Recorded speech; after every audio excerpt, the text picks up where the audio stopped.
Well, here we are again.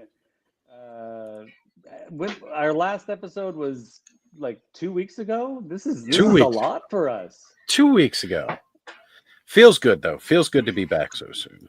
It feels good. I feel like tonight's episode, like I really needed tonight's episode. I'm really excited about our guest, and I'm really excited to Yes. be sitting here with you guys because I have been like wiped out the last few days. Just Me too. wiped out. But how you guys doing? Well, been trying to ignore 90% of social media right now, just Smart. as a whole. Uh, the only media I've been looking at is 100% toy related, and about 60% of that has been all legions. Oh, yeah, So, you got something on your horizon. You must be stoked for. man, I am the kid before Christmas right now. I'm probably not going to sleep tonight. I just, I wait. I don't. So when are you leaving? Are you leaving Tomorrow tomorrow? morning. Yeah, tomorrow Oh morning. man. Yeah, it's gonna be great. So me, Ziggy, we got Christina. We're picking. Ziggy's getting me at 8:30. We're picking her up at 9. We're gonna go hit some McDonald's breakfast to kind of wait out the rest of rush hour. And then after we hit up that Mickey D's breakfast, then we are gonna make our run to New Jersey, which should just be it's 3 hours one route with $20 plus in tolls, or 3.5 hours another route with zero tolls. So we were like, yeah, forget that. We're not paying $20 plus in tolls. Yeah. That's We're gonna go when we ahead and go. just extend it a half hour because it's such a short Hmm. trip. We're like, that's Yeah. fine. For sure. And Similarly on the West Coast, we take the southern route up to San Francisco when we're going to San Francisco, so we can avoid all those tolls. Yeah, yeah, it can forget really that. stack up. It does. It adds up real quick. And so by the time we leave here, we should be getting into Jersey early afternoon. We're going to hit our hotel because we're not staying at the actual hotel. We're going to be staying about 10 minutes away, but no Ubers back and forth this time. We're actually going to be driving to and from each day. And then John Emerald Knight is going to be getting into the airport at around 3:30 in Jersey. So after we check into the hotel, get our stuff set up, then we're going to go ahead and head over to the airport and pick him up, and then take him because he is staying in the main hotel.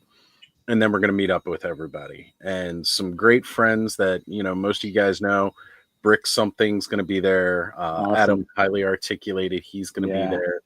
that's great. Just a lot of good people. Jesse, Just Shelvet's going to be there. So Oh, we're going to be hanging good. out with him. Give Jesse a Unfortunately, hug for me. oh, I will, sir. I will. Cool Uncle Sean isn't going to make it out with us this year, but, Mm. there's always next year or the year after, and we'll just go from there. So, Yeah. yeah, Well, big, exciting time, though. I am it's freaking very pumped. cool. Yeah. You're Yeah. gonna have a blast, I'm sure. Yeah, yeah. Yeah. How are you doing, Adam? I'm kind of probably the same as you guys. I'm kind of wiped and Yeah. been just scrolling the toy stuff, watching back episodes of Kids in the Hall, which are all on YouTube. Oh, I so recommend that. good. Wait, they're all on YouTube, like They are all the on full YouTube, full episode? episodes, all the seasons. Yep. Oh, Watching ahead. man. That's Okay, so so now I know good. what I'll be watching on my way back from Legion's Con. Because on the way up, they're doing G Con where they make their new announcement. So Yep. that's going to be our watch going up there while we're in the car. But Kids in the Hall all the way back, yeah, that sounds about right. I'm down. I'm down for Yep. that. Gotta do it. That's awesome. Yeah, I've been similarly. I mean, not similarly, but yeah, similarly. Like, just Similar. I've been scrolling the toy stuff too, but also been listening to the audio book of the Jim Henson biography, Hmm. which is just so good, and just such a reminder of just like the creativity of Kids in the Hall. Just it's nice to have a reminder of how solid some people's purpose has been and is. Just such good stuff. Like when we watch Monty Python with the family, we're like, man, that's so good, and the creativity is just amazing. But yeah, Jim Henson, man, I've been listening to that. It's good. Great. So we've got quite a few anxious frenzy knots in the chat. Shall we I have hope a they're look not at too those? anxious. There's still popping. The conversation's popping over there. It is. It's getting pretty intense. You want me to? Should I do the quick run through? Yeah, let's do it. Because we have a guest waiting in the wings. We do. Got a very important. I'm excited guest. to bring our special guest on tonight. All right. So starting it all off, Aaron Davies was here first saying, "Hey guys, thanks for being here. If you're like me, it feels like the end of everything. I appreciate you pulling through for us." Hey, brother. It's all good, man.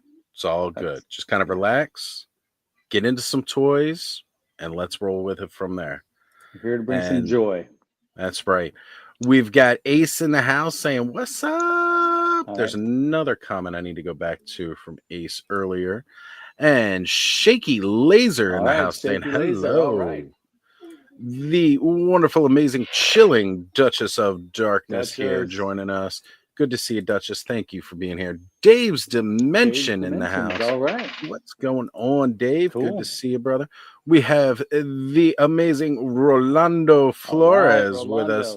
Rolando, good to see you, brother. Thank you for being here and making it tonight. We have Nolan making us officially ToyTube this evening. Good to see you, brother. Thank you for being here. Alf in Flit saying, "Hey, everyone, frenzy folks, how goes it?" Good to see you, brother. Right on. And Bud here saying he has spent the last 48 hours watching animal videos, dummy mommies, monkey videos, and partaking in some green. He is coping, considering.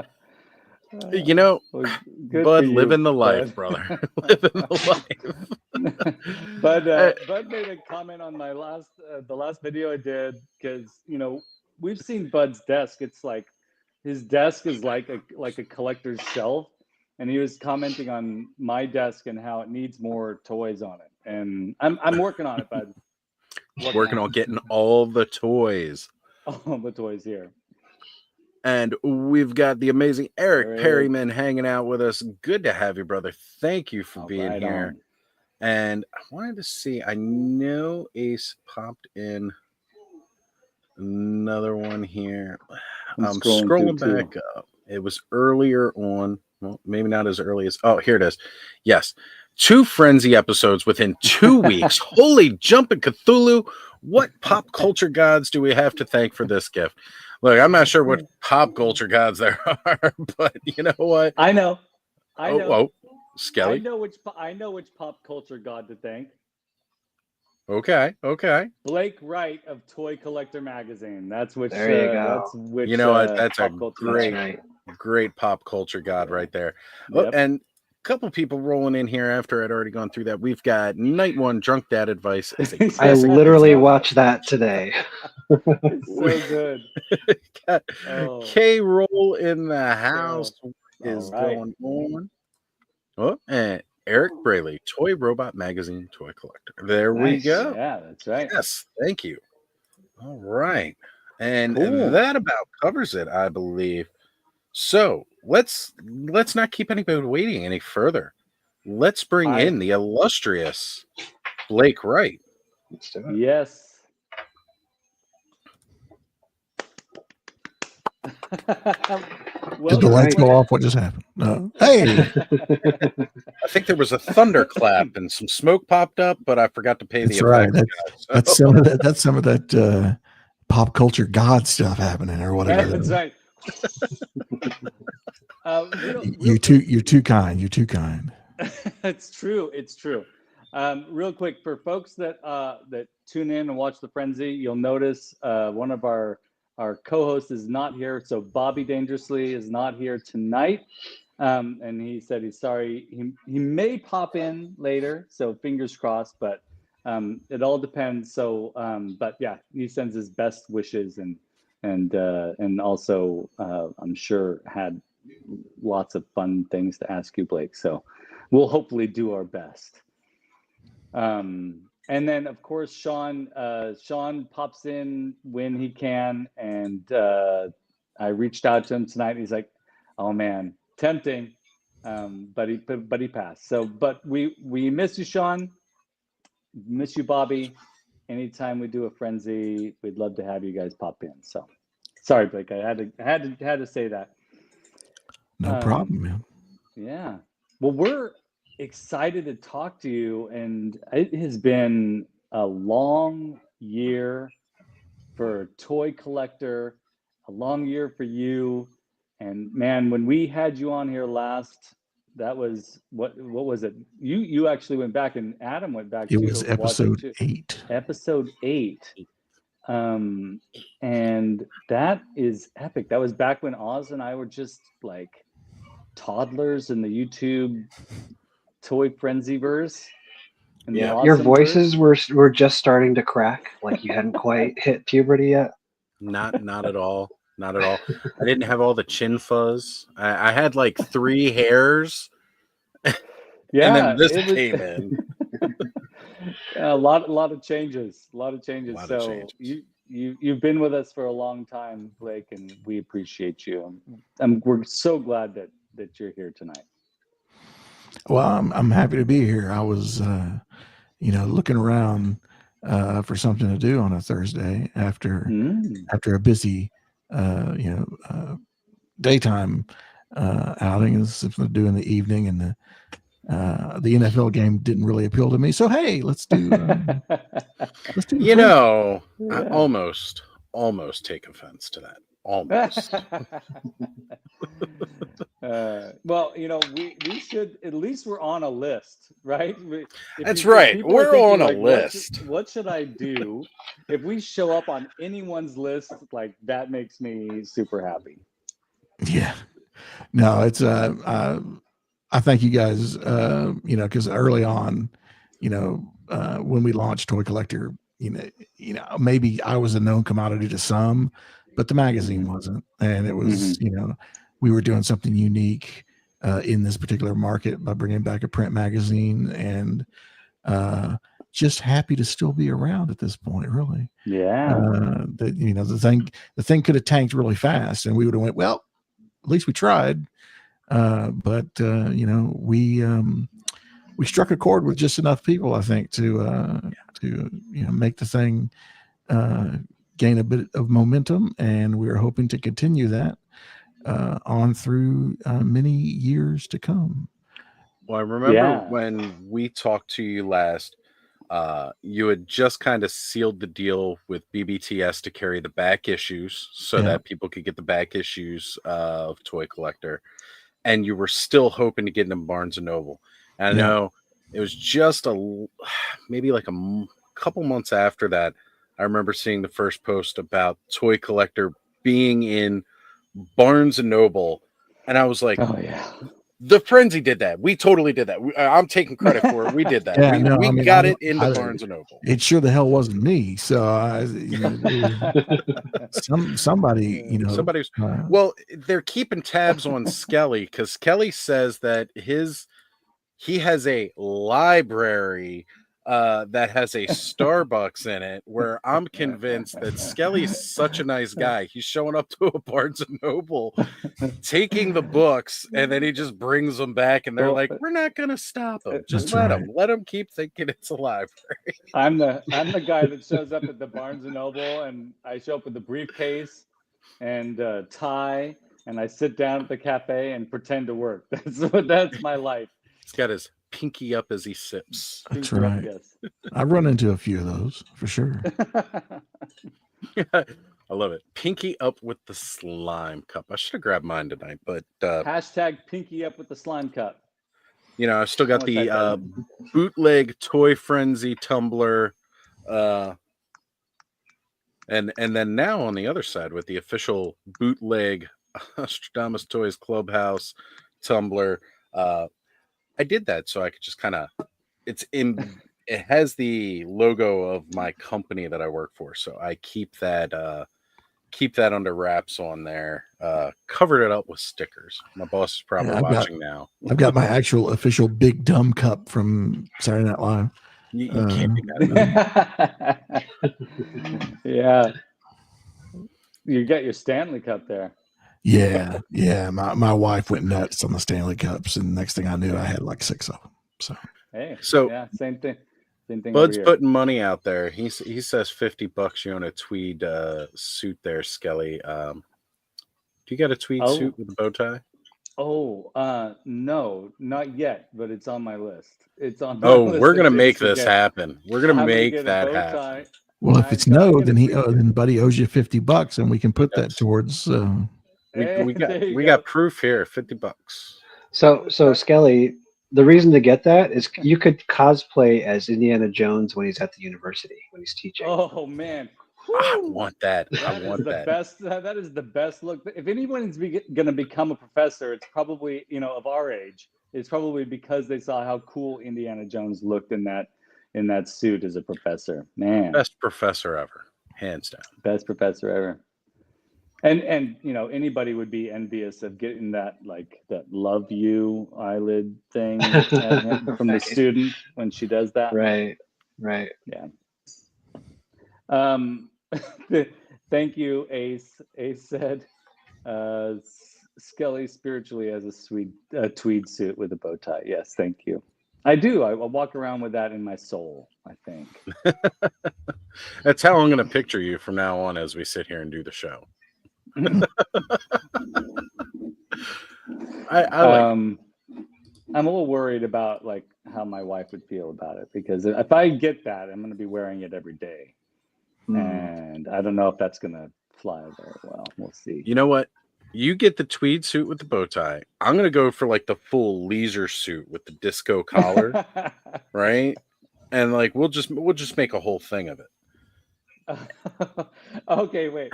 Okay, so now we've got. Okay, so Blake, now you're in on this. You gotta participate.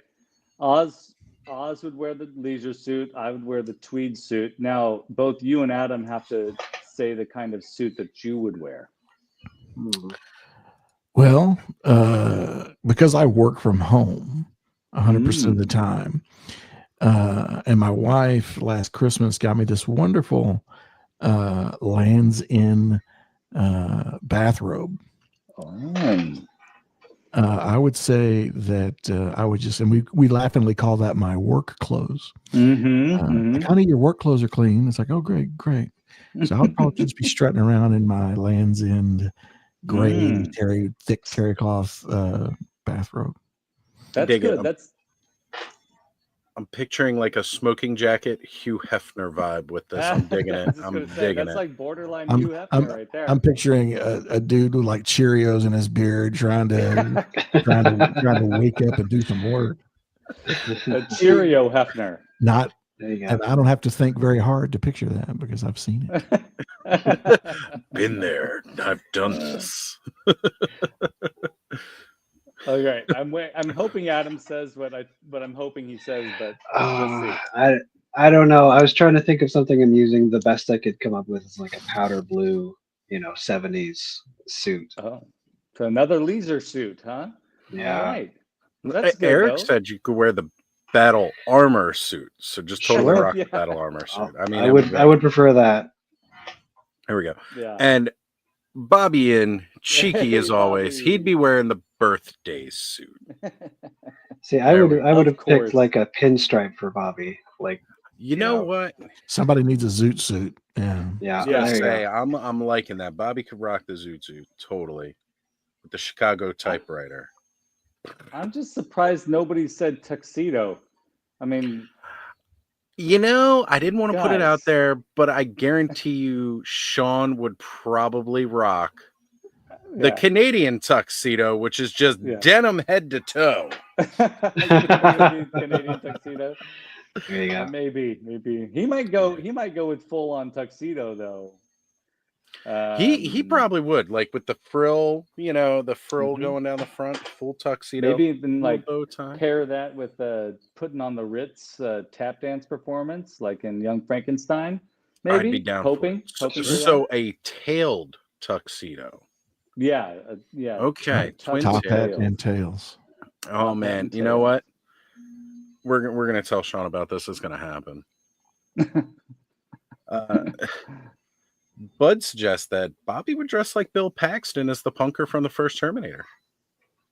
Oh, But then he said, yeah. I got to read these full things first. Then he says tire print on the face and all. Oh, come on, Bud. Oh, That was I think- actually kind of almost an endearing comment, Bud. We love you, buddy. Is that the second punk rocker kind of character that Bill Paxton played? Didn't he also play that in what was that vampire punker movie? I can see it, but I can't think of the name of the movie. Yeah, But it was a very, man. very similar wardrobe for Bill Paxton. Yeah. I'm gonna IMDb it real quick. Talk amongst yourselves. Well, Ace says that while we're talking about suits, they are reflecting on growing collection of funny pajama pants that they've started investing for daily out in the world wear. You know what? Yeah, go for it. Dress comfortably. Dress comfortably. Yeah. If people can get away with wearing muumuus out and about, pajama pants, why not? Sure. Life's too short to be uncomfortable. Agreed. Absolutely.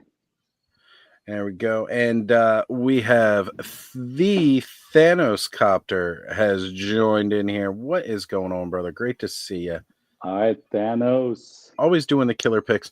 And we also had All Music fan Jeff jumping in. Good to see you. Hey, So All Music more fan. people coming in as the night goes on here. I'm gonna find it. Oh, Ace already beat you to it. I was just thinking about Near Dark as soon as Paxton got brought up. Near That movie Dark. is so sick. Yes. There we go. There we go. Near Dark. If you haven't checked this out, folks, you need to go check it. Another one of Paxton's early works. That man was great. So good. Absolutely loved him. So many good So movies. Good. And thank you. Game Ace, over, because man. I'm literally the slowest looker upper on the phone guy. So thank you, Ace.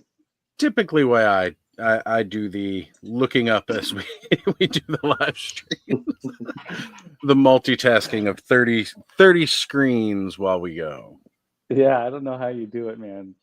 This show would go nowhere if I were in charge of that. Oh, that's not true. Nowhere. That's not true. It'd just be a little slower. A lot slower. My So- 24-hour stream would just be me trying to find information really slowly. Look, man, So- we were on Clubhouse one night, and I took like 2 hours to try and look for one picture, and there were big gaps of silence that shouldn't have happened. But it was like after 3 a.m., so everybody that was watching at that point Yeah. was enthralled as I actively searched without a share screen. They fell asleep, woke up, and then you were still looking for I it. was looking for one picture from last year's Legion's Con. Terrible. So Blake, I'm looking up Toy Collector on Big Bad Toy Store, and I love the product features. Made of paper is your first product feature for every one of them. We don't lie. Yeah, That's right. That's I right. love that. Funny. They could have at least included the fact that it's good quality paper stock. Made from high quality paper. That's I'll- right. I'll get a note to Joel. Maybe he can change that for me. Gotta give it that little bit of an update, because it is. These are some of the honestly magazines, especially since most things have gone digital. A lot of them just seem to cheap it out these days. They don't. It's a cost thing for a lot of people. And I get it. It's a cost thing for me. In order for me to make the magazine the quality it is, that's why it's $14.99 a pop. Yeah, because I couldn't do it otherwise. If I was charging $8.99, $9.99, it would look like Tomarts did, or it would look like it would be stapled, and the quality of the paper would be just above comic book. But it was important to me that this magazine be a collectible in and of itself. yeah. I wanted people to collect this magazine and put it in their collections. So that's ultimately why I chose to go the route I chose. And truthfully, I mean, the cost of it is probably the number one thing I get thrown in my face. But once people usually, if I get people to give it a shot and take a look at it, they quickly realize that, it's worth it. Because, Yeah. a lot of people are convinced that all the information in that magazine can be obtained on the internet, and it's just not true. We have a lot of exclusive material in there, interviews, reveals. I mean, we're 14 for 14 on the cover reveals for the magazine. So we've had those images first. Nobody else had that before we did. And we're getting ready to go 15 for 15. Yeah. So, it was one of those things, and I've said this a lot of times, that, the internet told us that we couldn't possibly break news in a print magazine. Well, sure you can. You just have to. Sure you can. The stars just have to align a little bit, and you have to work with the company that that you're doing the reveal with, and time it all out right. And sometimes it doesn't work. Sometimes it does. I've been trying. I mean, we try our best to get as many different companies involved on the covers as possible, but you will probably recognize the fact that we've probably hit on the same 3 companies quite a bit, because they're actively participating. Nacelle, which is here with the biker mice. NECA is another one we've done a lot of covers with, and Super 7. Yeah. This next cover, I will say, is a new company for us to break a cover with, and we're working with somebody else who will be a new company on the cover for issue 16 already. So, I mean, it's just, you just have to get out there and stir the pot and see what rises to the top. It's like you said, it's a collectible. And I believe you even mentioned this when you first came on. You want this to be on people's shelves with their collections. Yeah. And I don't want you to throw it out like you would a newspaper or Entertainment Weekly, or right. This is not going to end up in the kindling pile. I mean, that's why, that's why it's perfect bound. That's why it has the highlights of the magazine printed on the spine, because you can, put it in your bookcase. And when you say, where was that Barnyard Commando story? Oh, that was issue 3. Here, you pull it right out and flip right to it. So exactly. And that was the whole, like I said, it was important enough to me to, push me to price it where I priced it. Because I think ultimately I would have been not happy with the product if I was doing an $8.99 magazine that looked like it was printed back in the 80s or 90s. Oh yeah. The way I look at it, right? Again, you're charging $14.99, but it's a bi-monthly magazine. It is. So if you look at a monthly subscription, you're still only paying, $7.99 a month. A month. Yeah, I mean, it's $14.99 is the book stand price. If you subscribe, that brings it down to $11.50 per issue. Yeah. So, and if you're patient enough, we do run deals where we do $10 off or 15% off, or we just did a deal in October where if you subscribed, you got a free Toys at Time for God Volume 1. Yes. So we gave you a $60 book. So that basically brought the per issue cost of your subscription down to $1.50. You can't. That's amazing, first of all, and people should subscribe definitely just to keep this alive, because I mean, even the cheap magazines when I was a kid, I absolutely coveted them. I would treat them, I would open them carefully. Fangoria, Starlog, Cinefantastique, like these magazines, even it didn't matter how cheap they looked, I still coveted them, and we're of that generation. And so to have this consistent art book arrive at your house on a regular basis, that's awesome, and it's a good deal for the quality. Yeah. It's also sure. just exciting to have again, and it brings it definitely with toy collecting now, it's highly nostalgia driven, and it definitely brings that back because I remember the early days of collecting Wizard magazine, Wizard, yeah. Star Wars Galaxy, Star Wars Yeah. Insider, and then eventually Toy Fair magazine when that kind of became its own thing from Yeah. Wizard, Yeah. you know, and when I first saw you on GDL talking about this and bringing it up, and I was like, oh man, it just took me right back to that feeling of seeing all those cool toy reveals in the magazine form, getting hyped, getting excited about it.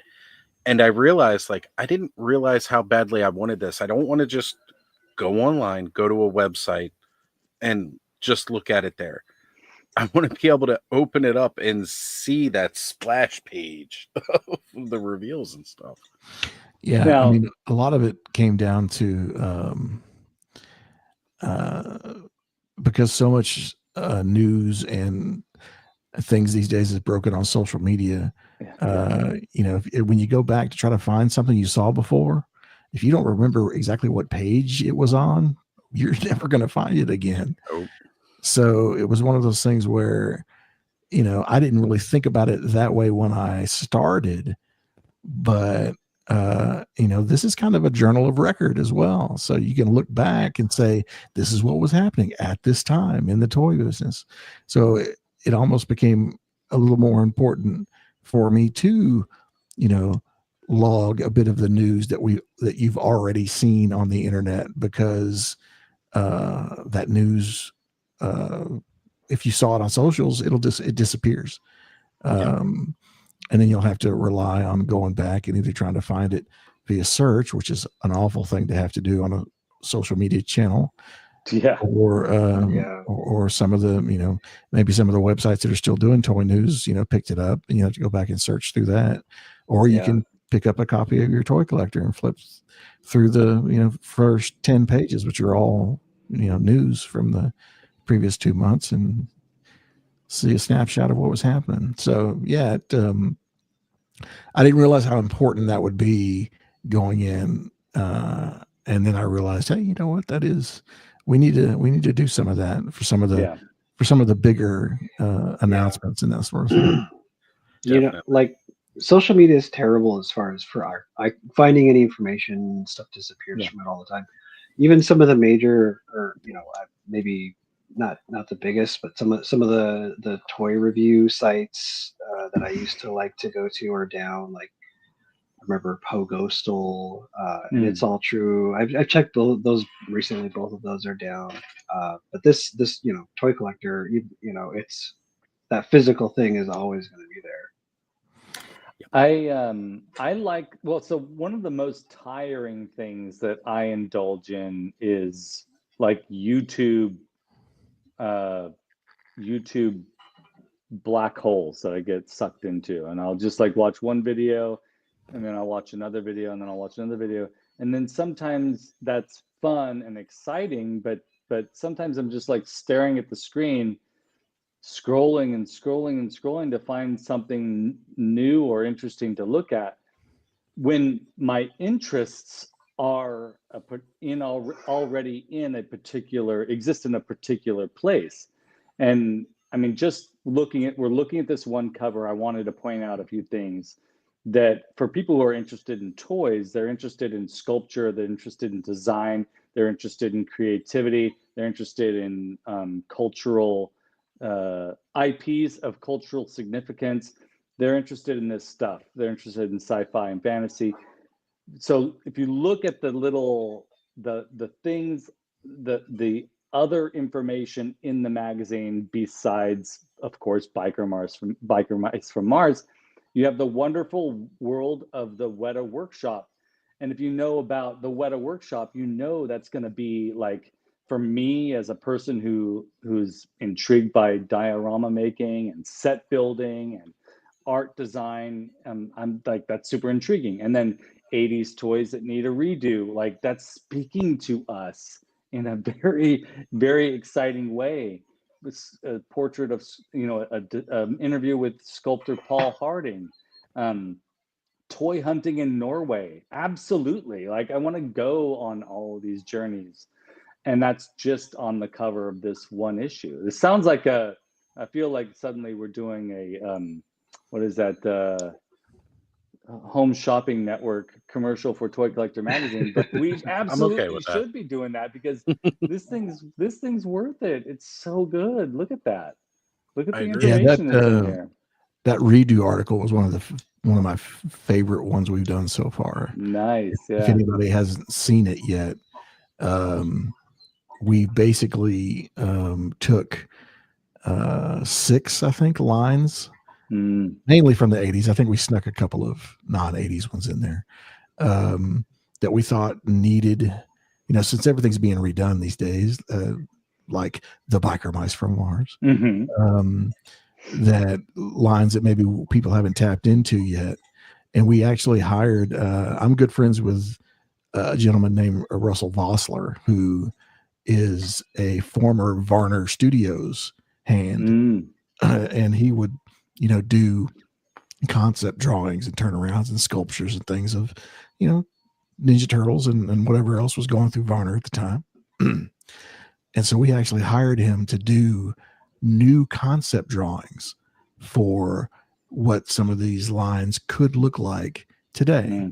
And I have a magazine here. I'll sneak peek you one of my favorites. So one of the lines that we wanted to talk about was Food Fighters. Yeah. Nice. There it is. Yep. So that's the all new Brigadier General. He's a double decker now. He's beaten up a lot, huh? With an onion shield and a mustard gun. So I love it. I love it. Yeah, he's definitely beefed up. He's definitely beefier than he was before. So we did that one, and we did Clash of the Titans, the original from the original movie. Visionaries. Yes, I've been crying for Visionaries for ages. Inhumanoids? Yeah, Inhumanoids. Oh, I love that. Oh, you got Adam's attention there. You got my attention there. And then a couple of they got a scale. Newer ones. Mad Monster Party, if anybody remembers that. Yes. Rankin Bass show. And then Small Soldiers. Cool. From the 90s. Yeah. We actually gave a little bit of a story about what some of the story could be. If you want to see Inhumanoids, I'll show you Inhumanoids, because it's actually we used gag oil, which was unmade. Yes. That's very awesome. cool. That is cool. And yeah, they really do need to, you got to make sure it's that kind of scale, that humongous. Oh yeah, by all means. By all means. I love it so much.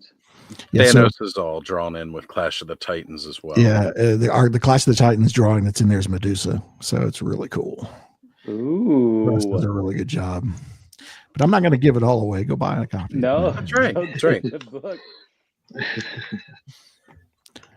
Yeah, but like I said, that's it. I was really hoping that would be a popular feature because I want to do it again. Yeah, I got my attention. But we'll see. Yeah.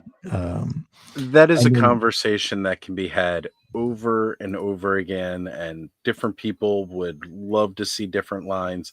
Your approach to that, with even having somebody be able to do concept of new figures in a modern day, that is way better than 90% of the conversations that we have about that, on different shows like this. Well, it was really important for me to be able to visualize that stuff, right?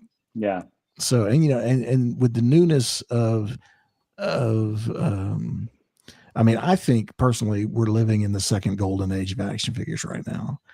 Now, how long it's going to last, I have no idea. But right now, this is it. This is the second golden age, past the mid '80s or whatever. We've often called it a renaissance, if you will. Yeah, definitely. But it was important for me to be able to visualize, because like the Visionaries one, we took an all new character and made it kind of manga inspired or anime inspired, because Nice. that's a big thing right now. We had, and I was on the phone with Russ and we were talking back and forth about, what some of the differences should be for like small soldiers. I mean, if you remember the end of that movie, all of the Gorgonites sail off into the sunset to go look for their homeland, and all of the who were the human guys called? I forget, the more human-like figures. They all died. They were all dead. They blew up. Yeah, they got decimated. Yeah, except what you don't see really is you see the main guy whose name is escaping me right now. Sergeant Yeah, Hazard. Chip Hazard. Chip Hazard. You see Chip Hazard like laying on some live wires, getting shocked, and he says something, and he just kind of sputters out. But he's all burnt up and everything. So our concept was doing and this is what, from a 1998 movie, I think. Yep. So we decided to do a Small Soldiers 2025 where Chip is now in his 60s, but he lived. So now part of his face is like a steel plate, and he's got a bunch of, he's like almost like a exposed Darth Vader. He's got a bunch of wiring that because he's done self repairs to himself over the years. And so it's the whole concept is, the Gorgonites find their home, but it's been overrun by this mysterious evil that they can't defeat on their own. They call back to, I'm going to get the kid's name wrong. Somehow they get a message back to, I'm going to call him Andy, but that's not his name. That, they're in trouble, and the kid actually finds out that Chip is still alive, and Chip agrees, wants their arch enemy to go and help them retake their homeland. Yeah. So it's like a whole movie pitch in the damn story we wrote for the magazine. Yeah. Well, because in a way, that's how they had to pitch toy lines. Yeah, sure. Yeah. But seeing the designs and everything, it was a lot of fun. And not a lot of people know, but there was a Small Soldiers 2 on the menu for a while. But when the first movie didn't really perform that well, they ultimately didn't do it. But I have seen toy concepts for Small Soldiers 2. Just not a lot of them, which is why they were never a chapter in one of the books. I haven't seen Small Soldiers since it came out, and now I'm like itching to see it again. So good. Interesting. Very talk about dark for a kids movie. Well, like the concept, they're putting war chips and kids toys for like an advanced AI almost at the time. And like he picks up a nail gun, he's shooting nails, very Gremlins-esque with the kind of violence. Yeah, it's extremely violent. Yeah, except this was like an actual kid, right? So in Gremlins, like the actor, you can tell is definitely a bit older. He's of working age anyway. So like at the youngest, he's like 15 supposedly. And this kid's like 11, the oldest. And they're like, yeah, light him up with a nail gun. Sure, go ahead. Got a blowtorch? Yeah, crispy, A lot of people, I'd talk to people about why that movie didn't do well. And a lot of it came down to people being that it was dark kind of thing. And then the other thing was, and when you think about it in the simplest terms, you go, yeah, I guess you got a kind of point. The monsters were the good guys and the humans were the bad guys. So it was like, well, that's going against the grain a little bit, and maybe parents didn't like explaining to their kids that why are the humans beating up on the monsters, mommy, or why aren't the monsters? It's an important story to tell. Yeah, so it's this because the old switcheroo there. They think maybe that it got bad word of mouth. Not that it was a terrible movie, but it was just no, it was good. It was really dark, though. I think people miss that point about the fact in the Jurassic Park films, the dinosaurs weren't the evil monsters. It was the Right. humans that made them. Yeah. They did miss that point, in fact. And I think the Jurassic Park franchise still struggles with that a little bit.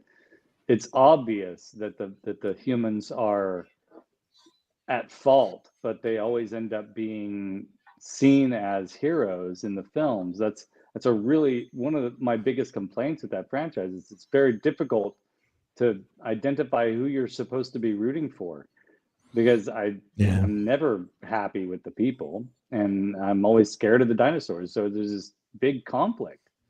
The clearest distinction is in the third movie, where it's definitely just a monster flick. It's not your typical Jurassic Park fare, and that's the one that everybody hates the most. So I mean, that's just I like rooting for the dinosaurs. Like I'm like Betty White and Lake Placid, you know. I hope the dinosaurs eat your friends. Thank you so much for mentioning Lake Placid, because that's a masterpiece. Movie. The one, Another really good the movie. first one with Betty White. Yeah. Yes, we actually brought that movie up earlier today, me and my wife. Oh, no that's kidding. awesome! Perfect. It's so good. Tells everybody right now you need to go watch that. Cherish it. Cherish Betty White and her love for animals so much that she fed her husband to a crocodile. And I love it so much. It's so good. It's one of my favorites of all time. Period. Especially with Oliver Platt too. His character in that is amazing. He's so good. It's smart too. I don't remember much about it. Yeah, you got to rewatch it. I mean, and it's believable too, which is fun. Ace is making an offer here, Blake. One of my best friends did the production design on Small Soldiers. If Blake wants to interview him for a future magazine issue, I'm sure he'd be glad to. I will definitely keep that in mind. And you were right earlier, Ace. It was ahead of its time. If they made that movie today, it would probably be a lot more successful. Oh, yes. For sure. Especially with AI the way it is right now. And I mean, they could do that. The way they reboot things, I mean, you just hit the nail on the head, Oz. I mean, they could do a Small Soldiers reboot, except instead of the chips, they put in AI, and it's everyone's fear of AI coming to fruition with these little toy guys who are smarter than, who get smarter and smarter the entire show or whatever. And it'll be the next Terminator sequel, it'll roll up into Cyberdyne, except the T-800 is going to be like 1/18th scale.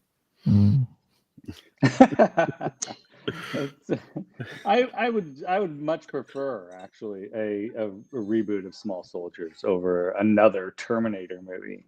Yeah. At this point, I could use a break. Yeah. I haven't seen Small Soldiers, but is it similar kind of to like the Puppet Master idea, where there's basically not quite that horror? Okay, not quite that horror. Basically, it's like this all-around company that makes. Well, they've got some government contracts, and like one team's working on making weapons for the military, weapon grades chips. And then you get this other team of guys that is making like these toys, these robotic toys, and the toys aren't doing so well, and they kind of want a way to pop that off. So they go over to the government side, take a whole bunch of their chips and put them in the toys. Mind you, this is not how electronics work, but that's okay. And suddenly how Hollywood works, which is all that matters. That's right. And suddenly the toys, these advanced war chips, bring sentience to the toys, but they actually think like the soldiers' toys. Again, I can't remember what their names are, or what their team name is. They are like actual soldiers. That's how they feel. Right. They had the personalities that's written on the bio cards on the back of the box. And then you got the Gorgonites, who are supposed to be their bad guys, the monsters. But those guys, they're all kind of gentle and timid. And the Commando Elite. That's it. Oh, thank you. Man. Yeah. Tommy Lee Jones, Chip Hazard. Yeah. Never forget it.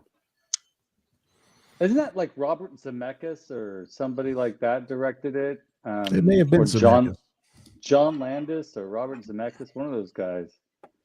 I'm not going to look it up because it'll take me forever. So Ace, I'm on it. Dante. It was Joe Dante. So there's your Gremlins. Yeah. Your Gremlins. Right there. Yeah. Oh my Yeah. gosh. That makes Oz, perfect sense. Your instincts were right on the money. Yeah. Nice. Yep. Good. And that's good. I like Joe Dante a lot. Completely get it now. Totally makes sense. So this is great. Blake, the fact that the magazine is thriving, it seems to be like it's thriving, that it's doing good, keeping its head above water. And your issues are, do you find that you're struggling to come up with stuff for each issue, or do you feel like it's just happening for you? Yeah, no, there's not really any struggle there. I mean, there's enough material out there. Sometimes you have trouble, culling through it all and getting it written up. Eric Shaky Laser there is a prime example. He's helping me with my Transformers coverage because he had a magazine for a brief time called Toy Robot, which was all about transforming robot toys, Transformers and beyond. But after his magazine went away, he still had he was this a fount of knowledge about Transformers. And so I was like, hey, you want to do some Transformers writing for me? Because if I'm weak in two areas, it's Transformers and wrestling. And so I needed someone like Eric to step into the arena, so to speak, and he's done a wonderful job in the two pieces that he's written. He wrote one that's in maybe in this, no, it's not in this one, was one before called Transformers. We called it Transformers Gems, which is about just some of the really top-notch Transformer toys from both here and abroad, including some of the really rare exclusive stuff. And in this upcoming magazine, there's a pretty exhaustive history of G1 is going to be cool. in there as well. Well, that's everybody's favorite anyway. So yeah. So we were just talking earlier, as a matter of fact, about what his next piece is going to be. So we think it won't be in 15, but in 16 we're going to do a deal with the crossover stuff. So how Kit just came out and everyone's going gaga over the new Kit. Yeah. So like Kit, and you can go with the Ghostbusters car, the Top Gun jet. So many crossovers have happened. So he's going to do a piece on crossovers for us. Well, that'll be good. And they got a bunch right now too. Like they're doing a lot. Remember that they did Dracula not that long ago.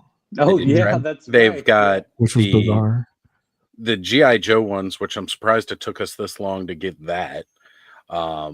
Then you've got the Jurassic Park ones where you get like a little Beast Wars with one, because you got like the dinosaur that transforms, and then whatever the Jurassic Park vehicle is.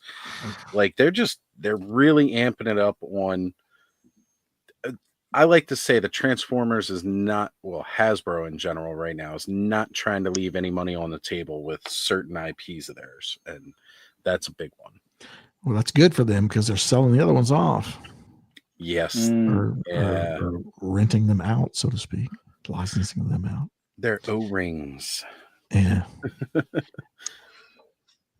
So yeah, Skelly, I might actually get. Oh, sorry. No, I was just going to say that that's just a little bit of what's coming. I mean, 2025. I mean, there's. I've made no secret that I lost about 10 months of time promoting this thing because I'd been sick.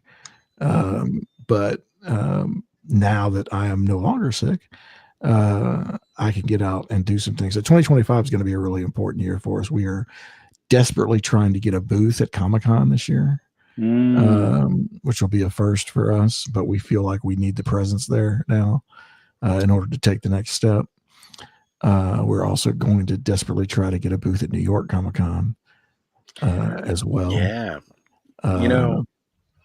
It's crazy. New York Comic-Con took off this year. it was a different show this year. I didn't go, but I could just tell through the coverage.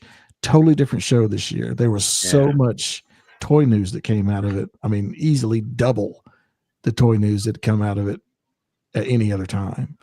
So okay, I mean that when that happens, that pops on my radar and says, okay, well we need to we're gonna have to have a presence there one way or another. At least someone's gonna have to go. If we can't get a booth, then someone will at least have to be on the ground there.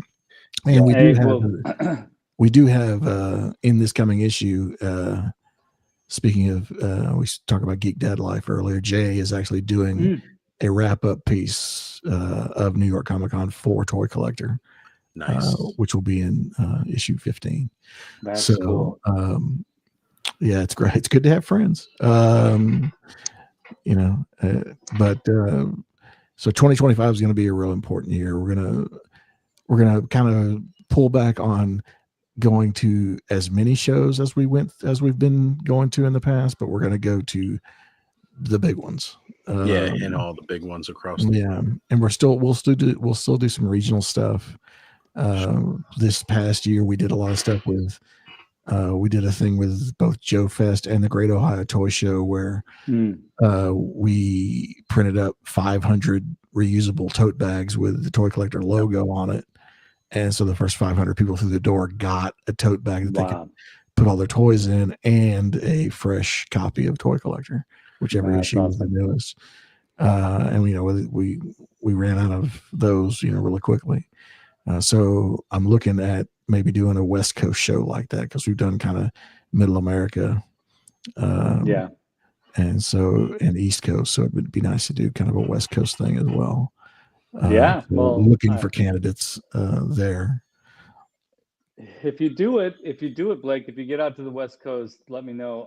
I would definitely make a road trip just to be able to meet you in person and see your setup and be there to support you. Where are you? Do that. I'm in Central California, so it's about it's a bit of a drive to San Diego, but it's a doable drive. Central, like Fresno? Where you at? Yeah, right near. Yeah, I'm right near Fresno. Actually. Okay. Yeah. I was just in LA for 8 days a couple of weeks ago. Oh man. I had to go and it was great. I went in just to make sure that a lot of the advertisers there are happy, and cool. Visited with Mattel and Playmates and Spin Master and Gentle Giant Studios and Jada Toys, and I think the only people I missed out on was Loyal Subjects. We were going back and forth. We just couldn't find the right time to make it happen. Yeah. But I had a really good trip, really productive. Everyone appears to still be happy with me, and it was. I called it. I'm still alive tour 2025. So people I thought it was important that people saw me because I didn't go to Toy Fair last year, and so I had dinner with a lot of interesting folks. Had lunches with a lot of interesting folks, had breakfast with a lot of interesting folks, and then the meetings in between. Yeah. And I got to go through, and they had just done fall previews in September for a lot of the sales, a lot of the retailers, including international. And so their showrooms were still set up. So I got taken through 3-4 showrooms. And so I was able to see a lot of the late 2025 product that's coming out from some of these companies. I mean, I can't talk about it, unfortunately. Can't write about it either. But it gave me it reinforced the fact that we're still 2025 would be a good year for action figures. Let's put it that way. Okay, well that's good. So we're still in Renaissance phase. Yes, we are. And if what I saw is any indication, I think that a lot of people have, and in fact, no spoilers here, but Adam's Battle Ram report is really awesome tonight, folks. So do stick around for that. But in this vein, or in this under the umbrella of this conversation topic, I think a lot of folks are a little worried that the Renaissance will end soon. So it's nice to hear that companies are sort of piggybacking off of each other and off of the energy and these are the big boys. We're not even talking about the the Spiros and the Formos and the premium DNA. And those guys, those of that, that ilk. I mean, those are the guys that are really, pushing the envelope on some of this stuff. And keeping a lot of, I don't know that the big companies really pay that much attention, truthfully, but I know individuals inside those companies probably do. And it keeps them on their toes. They're looking at what's out there. It's good that these guys are out there doing that stuff, because it does keep everybody invested in the game, Right. They realize that they can't just throw whatever out there and just be like, the people will be satisfied because we're putting something out there. Like, they have to work for it, because there's enough of these other guys who were taking scraps from the big guys table that have made the big guys ante up what they're doing. I've seen a lot of that trend probably over really since the pandemic, where I noticed that they're up in their game a lot more. And I think they're not gonna register that they've seen these guys, but they know what's going on. They're pushing it. I mean, when you look at the recent Kickstarters, I mean, everyone's funding. Very few. I mean, it's probably 3 out of 4, I would guess. Versus earlier on when it was more of a struggle. And it's funny because you hear collectors, and I'm one of them, talk about, oh man, between Kickstarters and HasLabs and Mattel Creations and all this stuff that just bleed me dry. Mondo, they're bleeding me dry. But everyone keeps buying the stuff. And and I am in on the side of, this has to stop eventually. There's going to be a wall. But I mean, I think the first wall we hit, we just all climbed right over it and kept going. Well, let's face it, we're not climbing over it. We just bulldozed through it. We're too old to be climbing up over stuff. We're just like, nah, put the big guys up front and we'll knock this thing over. That's right. Well, maybe, but you know what I mean? I mean, it's like, there's no, oh, my wallet's hurting, but here's my credit card number. I say it a lot. Wallet. I say it a lot with, especially some of the guys who I know that get into the more boutique brands. Thanos is one of those, and our good friend Brick something. Like, these guys are always looking at 5K, the website 5K Toys and all the different companies that are putting out great stuff. And I'm big into the fantasy stuff, of course, and they're always showing off like these not World of Warcraft toys that are coming out, and I'm always like, oh my god, man, I want them. And I'm like, look, it was bad enough once I got started with Four Horsemen stuff and Figure Obscura, and now I've gone down the Mythic Legions rabbit hole that I'm going to Legions Con, that if I got started in that, I'd have it, like, I couldn't collect anything else, because that would just encompass the whole wallet at that point. Like, there's so much cool stuff. I find it's smart to figure out a way to limit yourself, like to figure out cherry picking a vein that you feel happiest tapping. And for me, it's more like, I don't know, it's more stuff that really carries the that really is vintage forward, whether it be a new version of something vintage or just the vintage stuff. Like, and that's why, like, I'm just a sucker for Origins, and probably always will be, as long as it's like, looking like something that could have come out in the 80s, and I'm probably going to be all for it. But if I were into, like, I keep seeing stuff popping up all the time of the highly detailed sculpts And if I was into that, I think I'd be in serious trouble. If I was really into Four Horsemen, if I was into that style beyond, I mean, I think I'd be in trouble, because that's really where the renaissance of toy collecting is existing right now. Like sculpture quality 7-inch figures that, you know, that we were blown away by that when Classics came out. And other similar toy lines that McFarlane. I mean, I thought the McFarlane Kiss figures that they came out with right around the time of Psycho Circus was like mind blowing to me. But we're in an era where, like, I mean, this creature from the Black Lagoon that I'm looking at here on my desk, it's NECA. I mean, it's just it's art. I mean, and you know, and so people are buying art, and I think that's freaking cool. People are buying art right now. Affordable art is available. Unfortunately, it's plastic, but it's art. Yeah, look at that merman. Come on, that's art right here. Yeah. This figure is bonkers. It's bonkers bananas. Translucent too. I was just getting it out. Go for it, Oz. That translucent plastic, and you know, sometimes the brighter colors can put me off, especially with a villain, but they work perfectly for this version of Merman. And you know, you can snap his tail off and put his legs on and everything. Yeah, this version it's beautiful. Yeah, it's really cool, because I've got I don't know if you can see it. We're gonna move. That's my merman shelf. Oh yeah. Shelf. Nice. Merman shelf back there.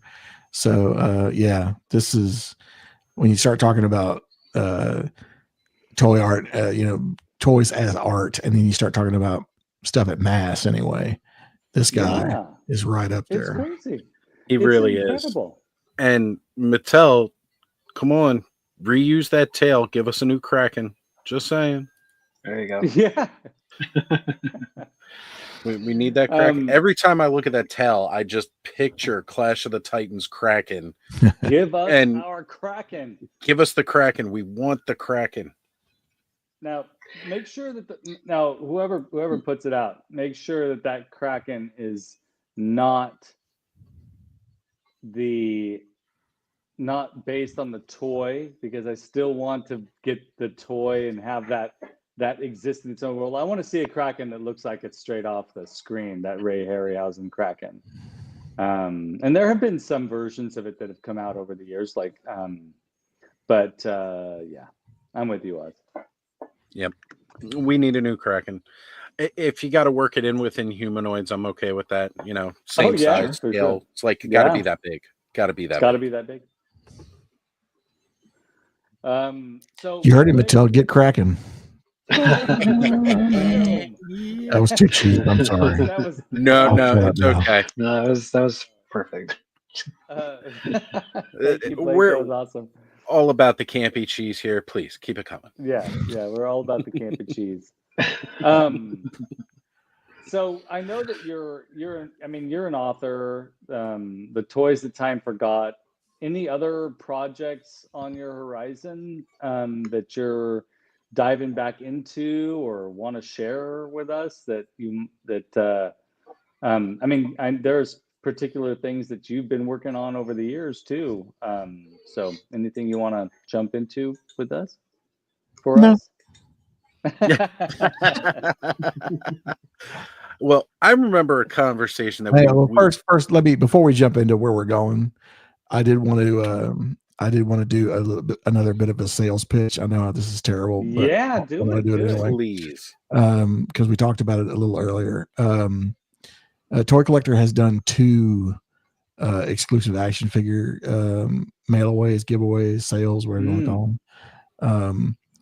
And they're both still available, but in fairly limited numbers. Our first one was Special Ops Santa. Oh, let me go ahead and go. Nice. Yes.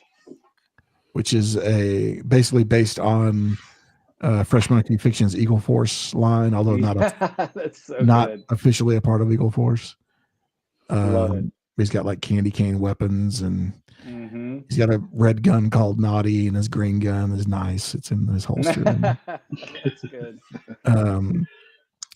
But he's still available on our eBay store.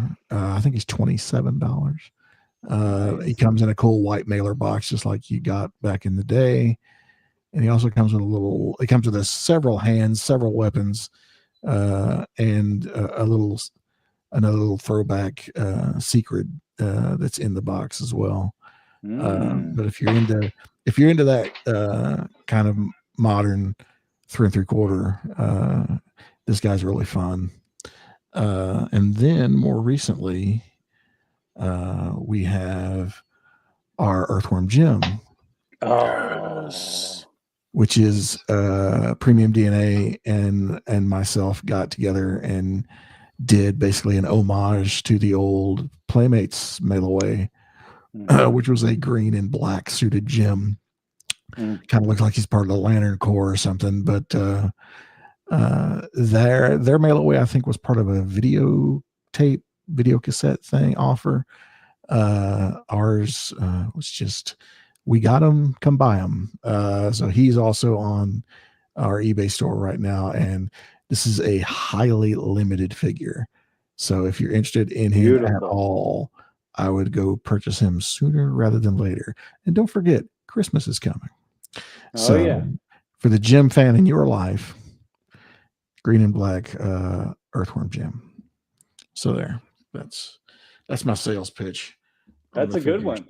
It's a very good one. Very, very well done. As you know, I had asked specifically about that before. So y'all want to talk about Moon Man Zero? Yeah. Okay. Yeah. You know, you got us amped up the last time we had you on about this, and it was towards the end of the show. So I'm liking the fact that we're getting into this now, and we got more of the show to talk about it. But I did want to bring this up here real quick. Payne's Toy Samples, Aaron saying, stopping in to say hi before bed. Had a date tonight, and it was great. That is awesome news, brother. That's great, Aaron. Yeah. You went on a date instead of watching the show? Wait a minute. You know, good on you, man. Get out there and live your life, folks. That's right. It went great because he didn't bring up the fact that, oh crap, I gotta watch The Frenzy right now. And she goes, The Frenzy, what's that? It takes 2 minutes, never wants to see him again. Yeah. Well, apparently he didn't mention us because the date went great. So that's it. That's it. So yeah, for anybody who doesn't know, Moon Man Zero is an IP that I created back in 2008. So I've been dealing with this butthead for 16 years. Many times I've stopped and started projects around this particular character and his other compadres. It was going to be a webcomic for a while, then it went away, then it was going to be a comic book, then that went away, then it was going to be an animated series, then that went away. And finally, it is now becoming a graphic novel. And there's actually been work done on this graphic novel. And look, there's a page from the graphic novel. Yeah, we've progressed to the point to where we've done. My artist is hopefully wrapping things up by the end of the year. I just signed on a letterer that's going to be taking over and doing the lettering, which I hope won't take too terribly long. Although for a graphic novel, there's a lot of words in this thing. But in any case, the plan is to possibly have a Kickstarter for it sometime. I want to do it in February. If that's going to be too soon, I may push it to later in the spring. But as of right now, I'm targeting February. If you don't mind, just a little. I've been watching trends over the last couple of years, especially when, like you were mentioning about crowdfunds, Kickstarters, HasLabs, things like that. Towards the beginning of the year is great. I think the golden time frame, tax return time. Oh yeah. Yeah. People got a little bit more disposable income. They're willing to part ways. Yeah.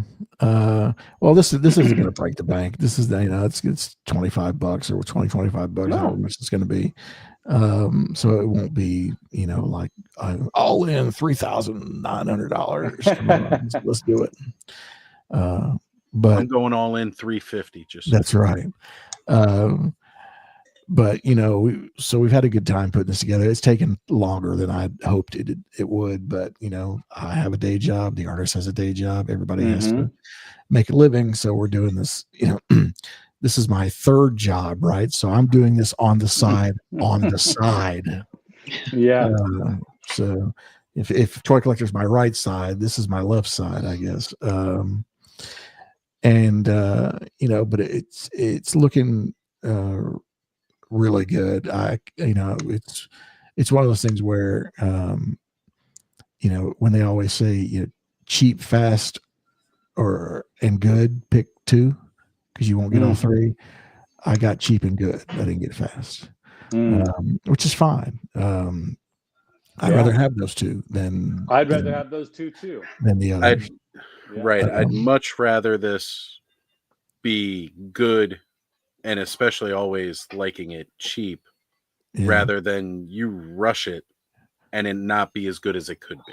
Right. So what you're looking at, I can say what you're looking at on the page. This is the greener of the two is Walleye. He is the leader of the Venusian crappie horde, who is an alien race of marauding fish people. His lieutenant is the, I guess, duller olive colored chap next to him. That is Lieutenant Scarp, which is part scar, part carp. Yeah, nice. And they're having an exchange there about the dubious undertaking they're getting ready to undertake. So we've just secured the first two variant covers for it. We also have two additional covers that are coming. One that's going to be the standard, and one that's going to another artist. Actually, that came from the California trip. Basically said, "I want to do a cover for you. I'm not going to charge you." I'm like, "Okay, do that." That's awesome. So we'll have another cover, another variant cover as well. Did I send you a cover out of all the stuff? No, I don't think so. Well, let me double check here. I don't think so, but let me look. I may have missed it, but I'm going to check. Probably not, because I wasn't sure if I was going to show one or not. I can probably send you one, as long as you promise to destroy it when you finish. We'll it'll be on YouTube forever. We'll have to cut it from the. No, I just don't want to disseminate it all over the place. I mean, if people want to cut and paste it off YouTube, fine. Do you want to see the rated G cover or the rated R cover?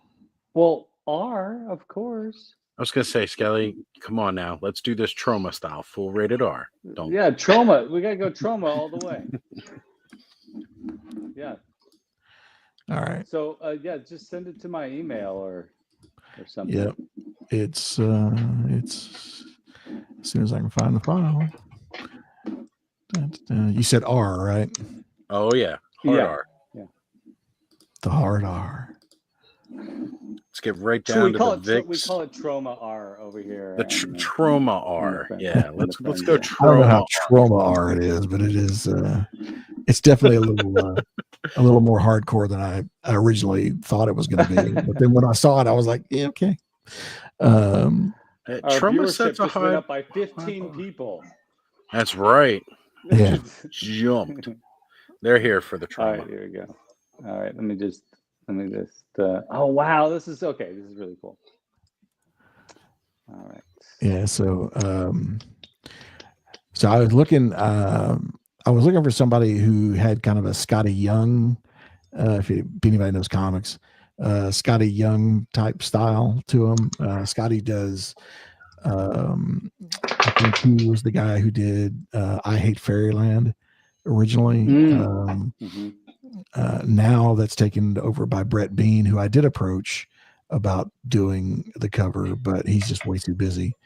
But I found another guy who was kind of that, of that tree of artists, and his name's Kit Wallace, and Kit is out in the UK, And I basically told him I need my hero, I need his sidekick, and I need a bunch of laser fire and some of the bad guys on this cover. And that's what I got. Oh man, It's beautiful. Oh man, yeah. That great. is so great. Even getting like a little Yonan Vasquez and Roman Dirge-esque on here with the art styles too. Oh, it's so good. That's really cool. All right, so I have a question about the Kickstarter, and when people, so we think maybe February, maybe March, maybe for the graphic novel, is that, might there be one of these guys to be part of the Kickstarter? Okay, well, this is a one of one, so he will not be part of the Kickstarter. He's right here though. Oh, look at that. So this was a custom that was done for me by Stephen Ward, who is the guy that does the art in the toy column for Toy Collector. He was like, what do you, because he's always asking me what I want for the column. And I'm like, hey, I'll leave it to you, man. You got a pretty good head on your shoulders about that sort of thing. And so that's why we've got like 2 figures from Chernobyl, something like bizarre. Yeah, you're never going to get Chernobyl figures, but damn it, Steve's going to show you what they would look like if you did. But then he surprised me with this. He actually sent me some in progress shots, and I was like, "What are you doing?" He's like, "I'm going to do Moonman Zero," and I'm like, oh, "Okay, well, cool." And this is actually the base for that was actually this weird little make your own action figure kit that like showed up at comic shops, like, and it's maybe like several years ago. But he found a nest of these things like on a clearance table for like $2 a rip, and he bought all of them because he was a customizer, right?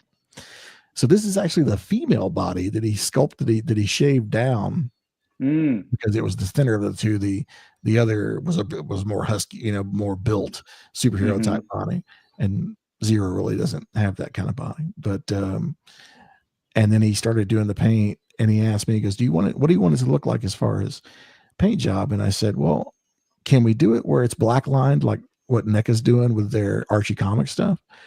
And he said, yeah, sure. And so eventually it became what you're looking at. Looks great. Yeah. And love it. I couldn't thank him enough. It was just really an awesome gesture. And the beauty of it is,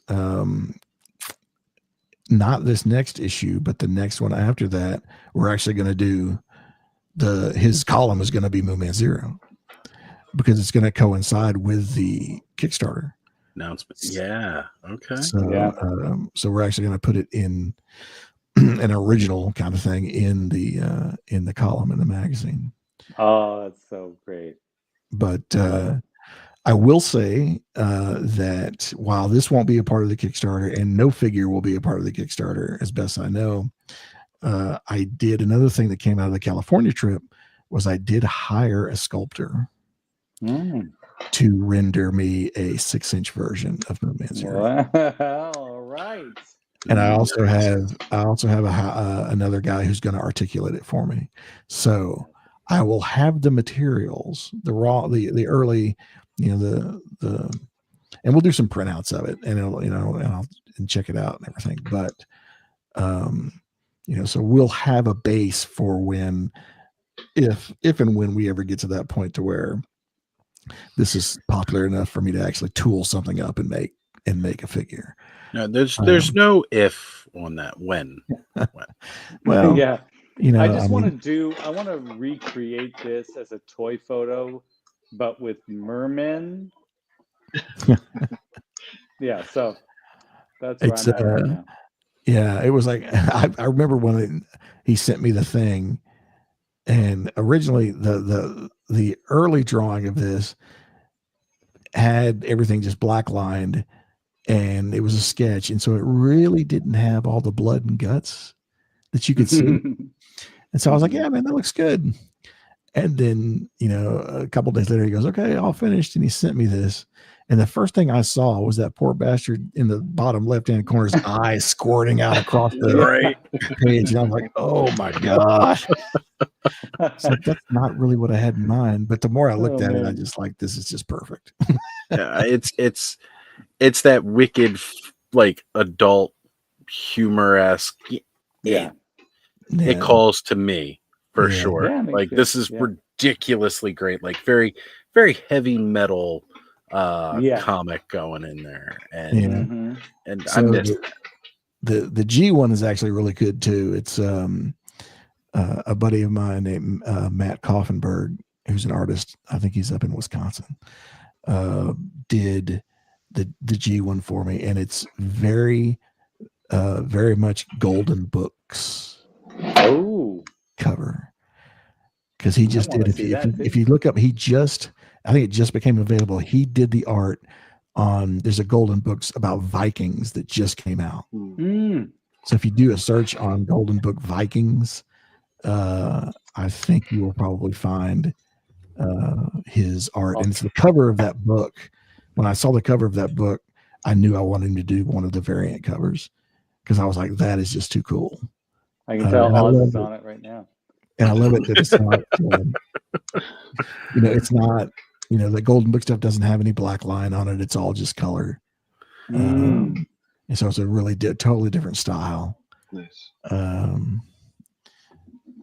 that's what I wanted out of the variant covers. I wanted to be able to, have a bunch of different,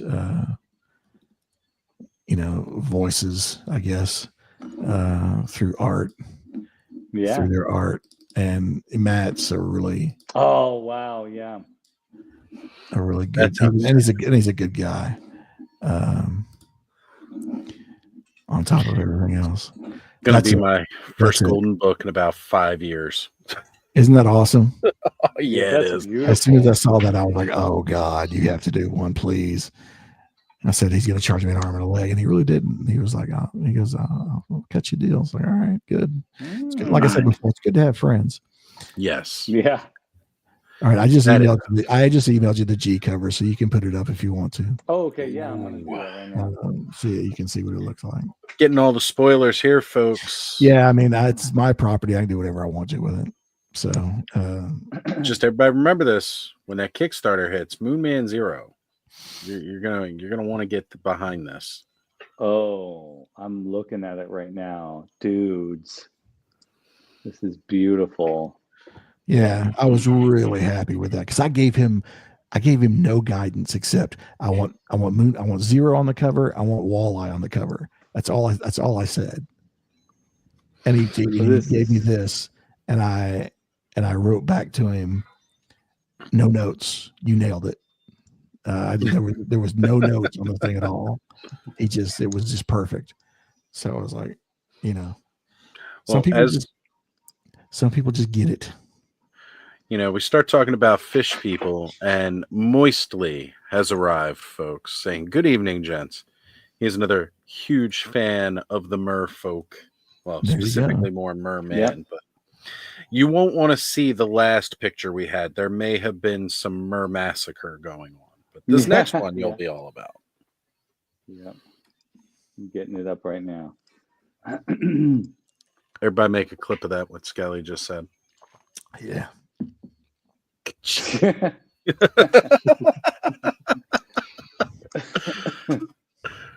Oh wow. God, right? Yes. Yes. Good. This is like something that I would have seen like going into my pediatrician's office as a kid. But like, just ridiculous. Oh man, I dig it. Yeah, I saw that and I go, that is just too good. Too cool for school. And I love the fact that you have like this imperial style uniform. Yeah, he's very much he wears an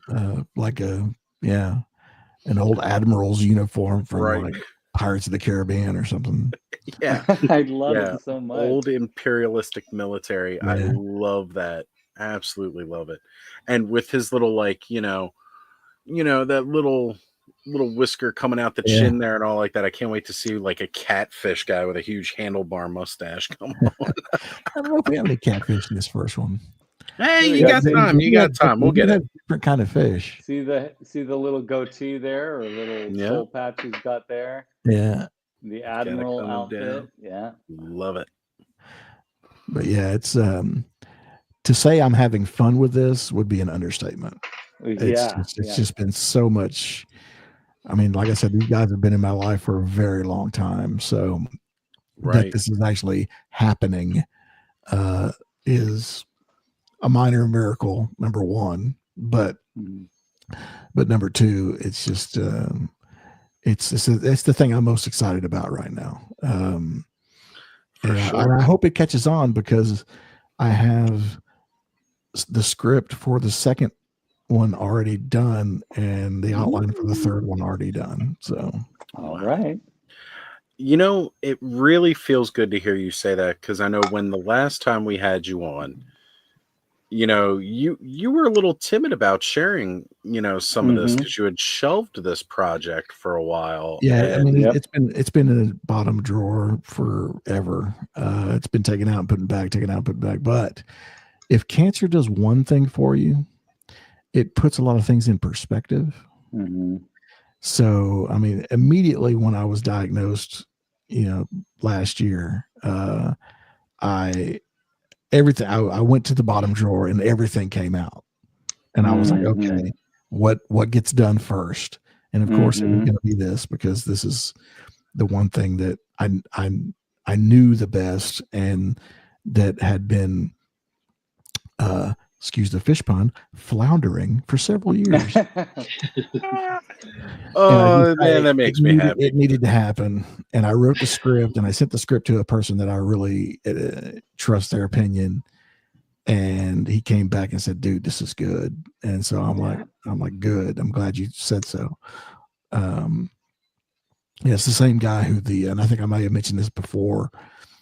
I sent him the script, and then he told me what he thought about it. And he's a musician. And then about 2 weeks after he gave me the report card, he started sending me files of music based on these characters. Whoa. So it was like all of these, like the general theme song from Moon Man Zero. Oh man. Walleye's official, song, all the other Rogues Gallery enemies had songs. I mean, he did like 8, like 2 to 2.5 minute songs. He did like 8 of them. Wow.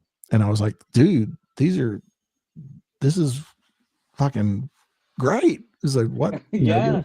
All right, now I need to know, will the album be part of the Kickstarter? It will be, actually. We are going to do that. Oh, I am so folks, like, if you weren't sold enough on a graphic novel, like, imagine. So there'll be a deluxe level where you'll be able to download the record, and there'll be like goodies like I said, the glow in the dark stickers, and there's a pin, which I don't have one near me, but like an enamel pin of this same design, but he's in white. He's about that size too. It's a big pin. That's cool. And there's a few other things that we're probably going to throw in there. I could do an autograph version or whatever. Yeah. But that'll be like, I don't know, $50 or $60 or whatever pricing makes sense when we price everything out. All in 350 folks. I'm going all in. But I'm gonna back enough for like 5 people. It would be and it's been a lot of fun, and I would love to keep doing it. Which is, hopefully the Kickstarter will be. And the other thing was, if you price something at $25, how many backers do you think you'll actually get at $25? Maybe 200, maybe 250. And I was thinking, well, that's what, $5,000. So that's like not enough. But you're like, but you have to think that way in order to set your goal to where you'll actually achieve it. So, the goal is probably going to be a lot lower than the actual revenue I would like this to generate. But at the end of the day, if it offsets the printing costs, then that'll be fine. I'll just be out the cost of actually creating the thing. But it was really important for me for this to be done before the Kickstarter, where literally you give me your money and the next day it's at the printer. And you know, within 6 weeks, hopefully you have a product. So we'll print more. We'll overprint them so I can take them to shows and all this stuff. And but I don't want to, because there's a couple of graphic novel. Because when I look to do a project, I go and I start backing projects that are similar. Yeah. So I can see how they do their, you know, how they work their, you know, what kind of messages they send and how often they update and what some of their rewards are. And yeah. And so you get a good feeling for, you know, how it works on the comic side. Cause this is my first comic. I've never done anything like this before, which is another reason why, it's been a slow process. Cause I've gone back and I'll show you, when I've noticed some stuff doesn't make sense, or it needs to be expanded, I'll send my artist, you know, these things and say, look, we need to insert 2 pages and it needs to look like this. Yeah. That sort of thing. Because the one thing that I had noticed the flow of the story does is it jumps back and forth between the moon base and the fish people quite a bit. You know, in the perfect world, I would probably have gone back and gotten rid of some of that or combined some of it, but we're just too late in the game at this stage. So it'll have to be just one of those things where it jumps back and forth. But I wanted the jumps they had to be a minimum of 4 pages. So because I had a couple of them that were 2, I had one that was 1, and I'm like, oh, I don't like that at all. So we needed to have, some of the stuff that was going to take place off camera now is introduced to be on camera. And it's another opportunity for a joke or something. Because obviously, you know, that view is inspired by Men in Black. Oh, totally. You know, there's all these guns that he's looking at. You know, the pawn shop scene in Men in Black. Yeah. So I mean, you know, it's been an interesting process because you know, again, I didn't really know what I was getting into, and on the creator side and on the artistic side, you know, my guy, he's done some really cool work in the past, but I don't think he's ever taken on anything of this magnitude. So and he is actually doing pencils, inks, and colors. Oh, so, wow. You know, it's one dude doing all of it. That's intense. Yeah. That is intense. So yeah. So that page you put up with the fish, he did everything on that page. Yeah. That is a lot of work because normally there's a team of artists that go in. You get one guy that does pencils. He may ink his own, but you know, a lot of times it'll go to another guy for ink, and then it'll go to another guy for color. And you get kind of a reflection of each of those artists with their layer, and it's this conglomeration at the end. This being one solid artist's work, that's phenomenal. Yeah. Well, when he told me, I was like, you know, what are you interested in doing? You just want to do the pencils? And he goes, well, I can do pencils, inks, and color. And I'm like, okay, you know, how much would that cost? And he told me the rate. I said, that's for all 3. And he said, yeah. I'm like, you are hired. Because when you go separate, like when you split it up between professionals, 3 salaries you're paying. Yeah, you're paying 3 salaries, and a lot of them are, you know, pretty hefty. So this book would be a lot more expensive had I gone that route. That's fantastic. But at the same time, you know, we're still trying to figure out, because I mean, everyone's like, how many pages is it? People always ask me, how many pages is it? And I'll go, I don't know, because I keep sending this stuff to him. So it gets bigger. Right now, I think it's going to come in right around 72 pages. I think. Oh, wow. That's a That's a nice book. That's a Yeah. It's pretty hefty. it's like a giant size comic. To call it a yeah. graphic novel might be a little. And think of it like your old Graphic Marvel novel. annuals plus. Yeah. You Yeah. know, But it's like it's almost like having the 3 or the 4 individual 22-page comics jammed exactly. together in one collection. So it's And basically, there are graphic novels like that. yeah. So it's but it's been a lot of fun. We've got one of the things I'm going to do when it's done is I'm going to print off some early copies and send it out to a few of my celebrity type friends and have them actually do blurbs for the back. Yeah. Of all the graphic novels I've ever read, this is certainly one of them. That sort of thing. I just recently hit my 500 subscriber mark. I don't know if I qualify for that, but yeah, well, you're on the list, buddy. All right, yes, there you go. yes, can't wait because, like, so I mentioned like kind of a Roman Dirge, Jonan Vasquez thing. If you're familiar with Johnny the Homicidal Maniac or Lenore, Jonan Vasquez, that's Invader Zim.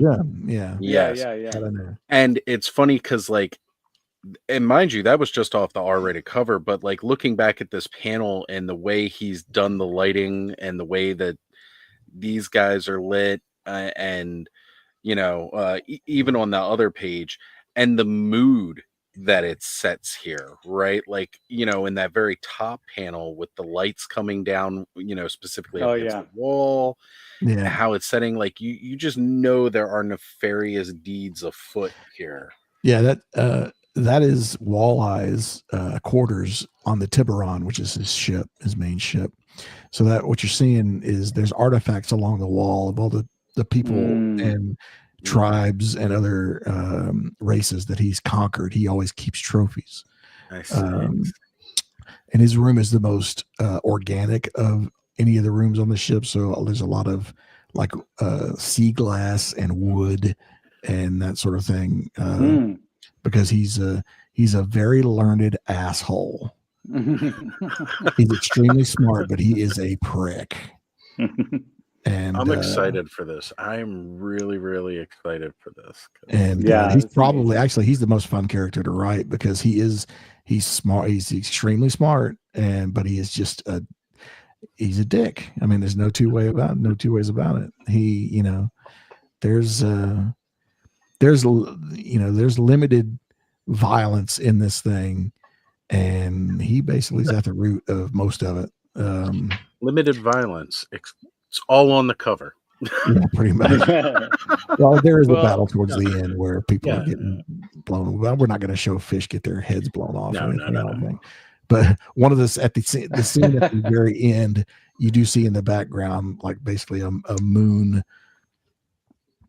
The equivalent of like a moon, a piece of Caterpillar hardware, like scooping up dead fish bodies to get them off of the, surface of the moon. Space caterpillars. Yeah, space cat. There you go. There you go. But what's for dinner tomorrow? Fish sticks. Yeah, again. Gonna be fish sticks for a while. We are the sole supplier of Long John Silvers. Yeah. So this particular story is really just about the moon base and the fish. But at the end, we get a hint of the next villain to come. And the second story is all about them.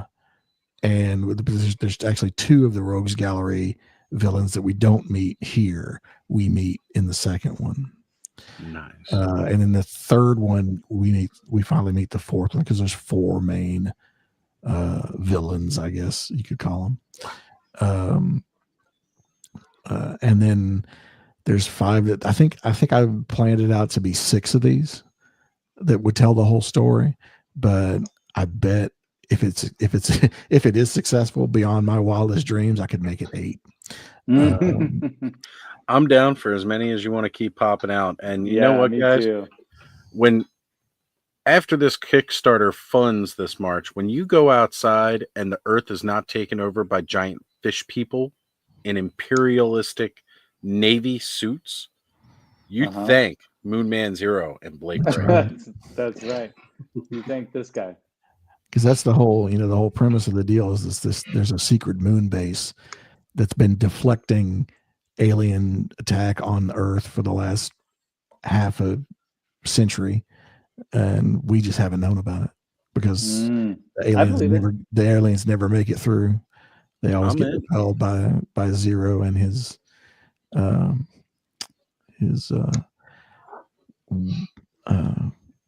I totally base believe it happens because there's that whole dark side of the moon. I believe it.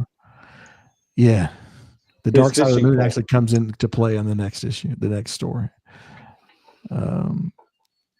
But yeah, like I said, it's just been a blast, and I'm excited, and I'm so eager to get this out in front of people. And it's just that's the one part about the slow process, because literally, the artist and I signed the work for hire contract in October of last year. Oh, good. So it's been a minute, and and I'm just like, come on, man, what can I do to help you? So I've actually gone up to, he's in Cincinnati, and I've gone up there a couple of times and taken him to lunch, basically begging him, please work on my stuff. And then I'm going to buy you chicken fingers. Just help me out. As long as it's not fish sticks from space. Right. Yeah. You want fish But yeah, I mean, kicking butt, Blake. This is amazing. I'm so excited about this. Yeah, it's it's definitely different from Toy Collector. It's definitely different from Toys Time for God. This is a totally fiction story that I've concocted, and then I don't know if people will come along for the ride for this or not. I hope they do, because I'm going to be tapping into the existing Kickstarter base that I've established over the last 7 or 8 years of doing those books, and I'll be putting ads for the damn Kickstarter in the magazine.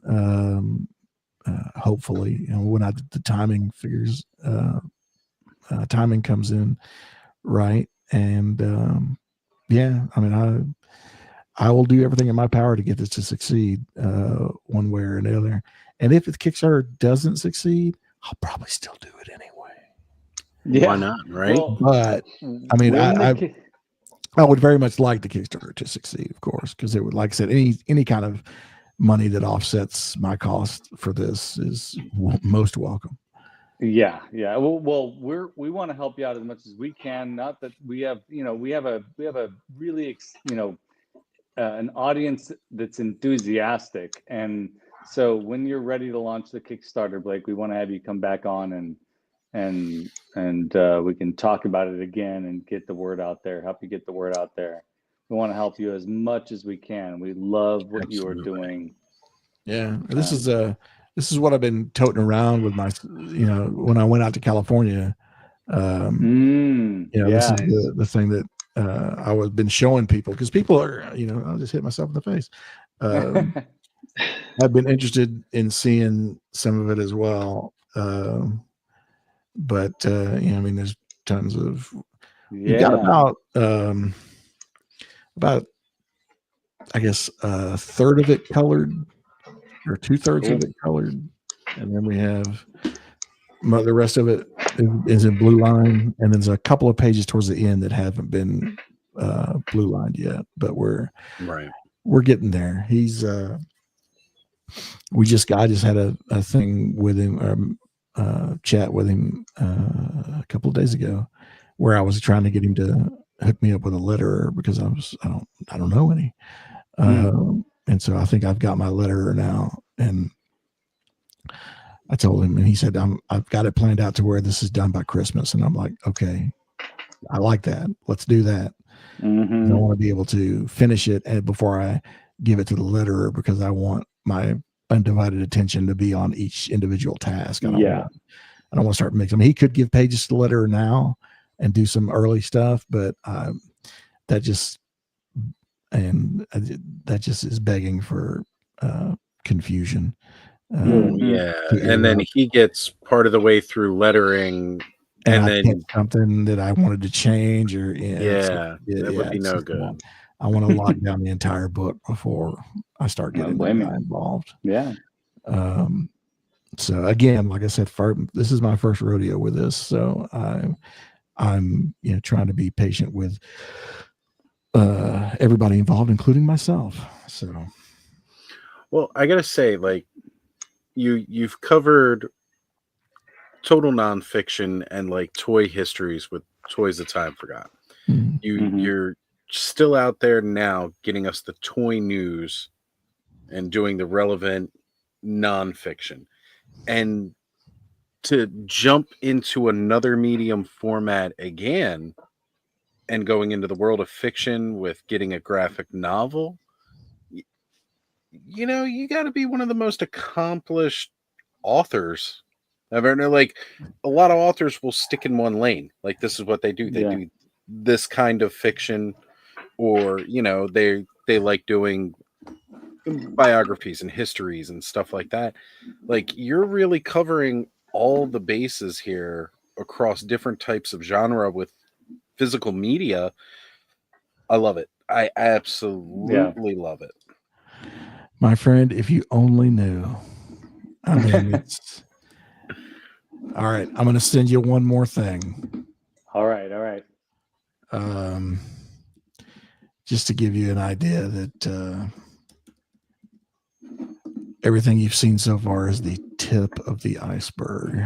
Woo. Where's just.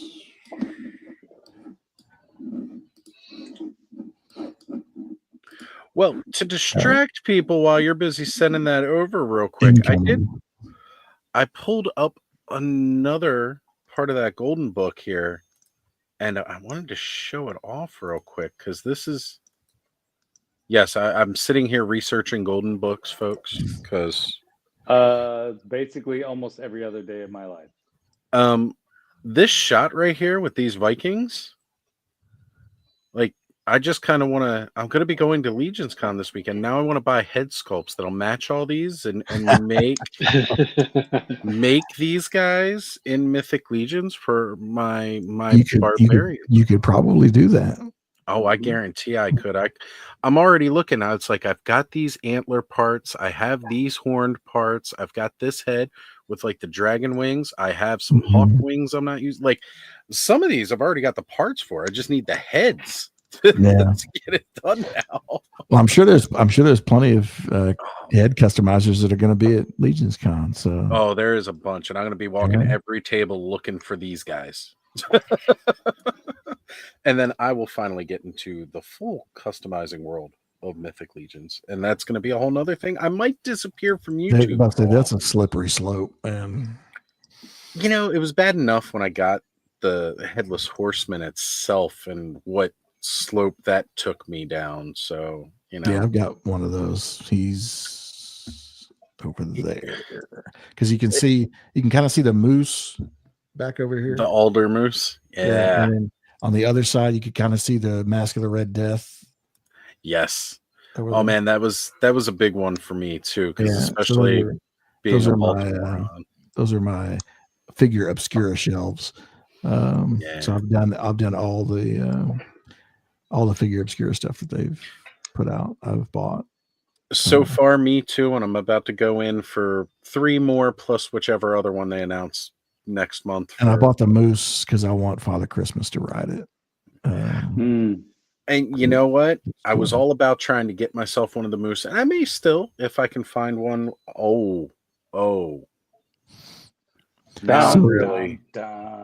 So this is an animated movie that I've written a script for. That I've been working on with a friend of mine named Jeff Ball, who's actually the musician who wrote the songs for Moonman Zero. But we spent last Labor Day weekend down in Galveston at a beach house, and we just turned on a tape recorder and started talking about this. And we basically formulated the entire story over the course of about 48 hours. I had some of it already, but he and I just went back and forth, just hashing it out. And it was one of the coolest. I'd always wanted to be a part of a writer's room. I don't like really doing stuff by myself. I want to be in collaboration with folks. So when Jeff and I did this together, it was one of the coolest experiences that I've had as a creator of any kind. Because, you know, we literally just hashed it out, just talking. And we're getting ready to get back together again, and we're going to storyboard the whole movie. No way. And try to come up with all the little cues that, you know, for the story itself. Although we know the story now because we were able to basically, like I said, talk it out over Labor Day weekend.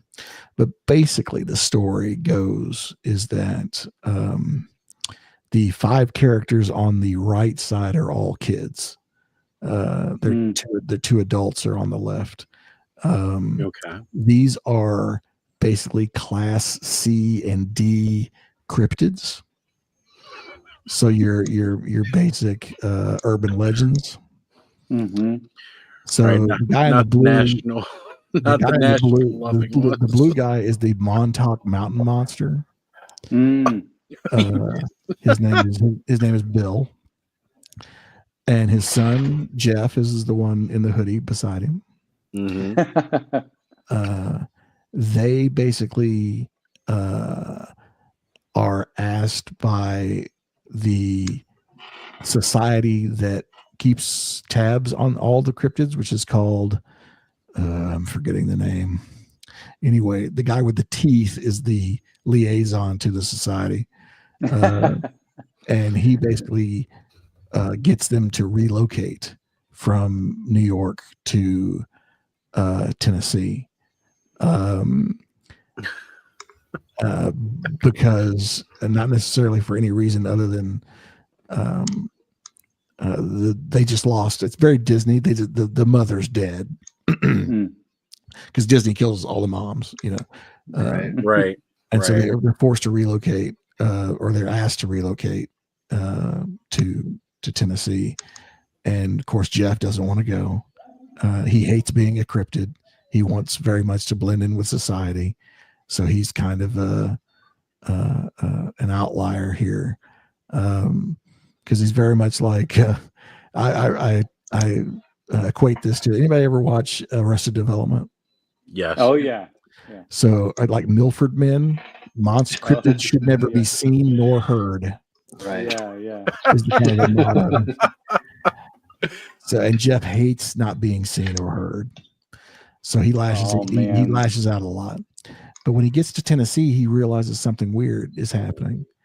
There's a lot of cryptids there, and he doesn't understand why. So he runs into Kyle, who's the amphibian guy to his left. That's a good name for him. Yeah, that's my brother's name, who looks a lot like that, actually. And then Jessie is the half snake girl that's to his left. And then, what's the owl? Owl mantis is his name. So that's part owl, part praying mantis. I see that. I was picking up on that. Yeah. And I can't remember. He's got a plain name too. His name's like Tim or something. And then at the far right is Arlene. And so they're all, like I said, they're all cryptids. And basically, Jeff thinks something is up because this many cryptids should not be in this close of a proximity to one another. Well, it turns out that there's something is up because not long after they get there, the adults start disappearing. And the kids have to figure out why. So it's kind of like the Goonies with cryptids. Yeah. Or something like that. I'm down for this. You have these these 5 kids that basically have to figure out where their parents have gone and what's going on. And basically the secret of the Cumberland Gap is because that's where they end up. Okay. Yeah. because it's one of the longest. I think it's one of the longest tunnels in the United States. Yeah. The Cumberland Gap Tunnel. So basically, you know, one of the peg lines is what lies beneath the Cumberland Gap. I love it. Yeah. So this was really weird because I don't really have bursts of creativity, so to speak. So stuff usually comes out pretty slow. Mm-hmm. And I can draw, but I don't consider myself an artist. I sat down one day with just a pencil and a blank pad of paper, and the 5 kids just came out. I just drew them. I finished one, I moved to the next. I finished that one, I moved to another one. I finished that one. And it was basically in this order too. Jeff came first, then Kyle, then Jesse, then Amanda Sal, and then Arlene. When I got to Arlene, I realized, okay, I'm running out of juice, so I better stop. Although I like her design, it's just it's a little weirder than the other two. Her design and her name makes me feel like when she grows up, she might be a cryptid, but she's going into HR. Yeah, probably. That's right. Can you meet with me later today? No. Oh my god. HR meeting. Anyway, so I was like, okay, what the hell is this? And so I made the story after I drew the 5 characters. And then I took my drawings and hired a professional character designer, and said, I need you to make these animation ready. And I also need these 2 adults. And I explained what the adults look like. Mm-hmm. And within this is what you got? I had this.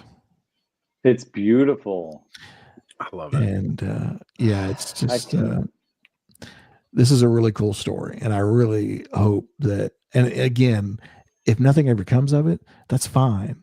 But the whole process of sitting down with a friend and hashing this out, it's just it's awesome. I love putting stories together like that. Especially, like I said, I've always wanted to do more collaborative stuff, and this is definitely beyond the initial creation of these characters. The script has been totally collaborative. So, again, incredible. Tip of the iceberg, my friend. There's more. I'm along for the ride. Totally along for the ride. But this is probably the thing that's closest to being something beyond Movement Zero. Anyway, I'm mythical. Excited. I'm excited about this. I'm excited where it's going and what you have. I mean, everything that you've talked about tonight's exciting, Blake. So remember I said this stuff about the t-shirts? I don't know if we were online. We weren't live when we were discussing that, but okay. So my wife has a t-shirt of Jeff, Kyle, and the Manus Owl. Oh, that's cool. Because I sent those, I did that t-shirt thing for the $9 sticker mule t-shirt. So she's actually worn through, she's on her second Kyle. She's worn through her first one. Because that's Cool. She says she feels like that a lot of days at work. Yeah. Well, the best part is you put a character like that on there, and you throw the title up like that, mythical, created by Blake Wright, and then she just walks around the con, and people are going to notice it. They're going to see it. They're going to be like, "What is this?" Yeah, people love. I mean, these designs came out really, really cool. One day I'll show you the originals, but Jeff is a little different than the original. Kyle is spot on. That's how I drew him, basically. The Manus Owl is a little different, and Arlene is spot on, and Jesse's a little different. But for the most part, because I like to give artists their rope. It's like, look, you're the artist. This is just a base. Go buy these. But if you see something that is not working for you in what I've done, go ahead and try something new. And so he tried different things, and it ended up Bill, the blue guy, Jeff's dad. He didn't have that huge rack, that huge antler rack at the first. He had a smaller rack, kind of like what Jeff has. And I was like, well, he's an adult. Let's make him have, let's give him an 8-point rack for all the deer hunters out there. It makes sense, right? Like, yeah, it does. And so he came back with that. And I said, that's perfect. Yeah, but he's also not, I mean, these are all monsters, but the way his ears are down, and the way everybody else looks, they're very much approachable monsters. They don't look scary per se. They're just different. And that was part of the deal too. I don't want them to be frightening. Bill's got his ears down. He got a pot belly, it's just, it's just like cryptids. I mean, it's like we don't get a choice to what we're born into. These guys didn't either. They are who they are. Yeah. And they have to deal with it. But yeah, I love my two favorites are the Bigfoot agent and Arlene on the far left and far right. Yeah. Those are my two favorites. Yeah. I'm digging the mantis out here, but again, I like creatures, things. Yeah. And picturing like that picture of like Hordak riding Mantisaur, except now I'm picturing Jeff here riding this owl mantis. Yeah. So the one thing, I got to get this guy's name right. Hang on a second. Oh man, the one thing about the mantis owl is that he doesn't speak English. He talks in like clicks and that makes sense. Like hoots and clicks and stuff. That makes perfect people sense. It's like Star Wars. Everybody understands everybody. Good. But I like that. He talks in and clicks and wheezes and hoots and other. Where is this? It's just so cool. Jeff, mythical cast, Kyle, Jeff, Dale, Jessica. Carl's his name. Carl. Allison, I'm sorry. Oh yeah, Allison's Carl. Allison's Carl. She hates Carl's. She's gonna hate the mantis owl here, but maybe it'll be the Carl that breaks the mold. In love with, yeah. So you got Bill, Jeff, Kyle, Jesse, Carl, Arlene. I love the names. Yeah, and it was important for me to give them like human names too, because but they do have, like I said, they do have monster names too. Like I said, the Bill is the Montauk Mountain Monster. And the kids basically all have parents that are known, but like I said, C and D grade type cryptids. I forget. I love that the C and D grade cryptids. Because, it's like who, I mean, there's always like, there's Bigfoot and there's the Loch Ness Monster and there's the Abominable Snowman and all this stuff. But then there's the Montauk Mountain Monster, or I think Jesse's dad is the Wimbersneck. Just something I made up. We got the Goat Man of Southern Maryland around here or whatever like that. Again, like. I don't know, like you said, urban legends from like the local region that nobody's really heard of. Like 3 people have ever seen, Yeah. And there was one sighting back in 1817, but we're clinging to the legend. Okay. Here, I've actually got the list up that I can read you what they are. So Jeff is the son of the Montauk Mountain Monster. Kyle is the son of the Silver City Swamp Devil. Jesse is the daughter of the Wimbersneck. Carl is the son of the Shrieking Mantis Owl of Falls Church. And Arlene is the daughter of the Cave City Creeper. There you go. I'm loving it. Absolutely loving this.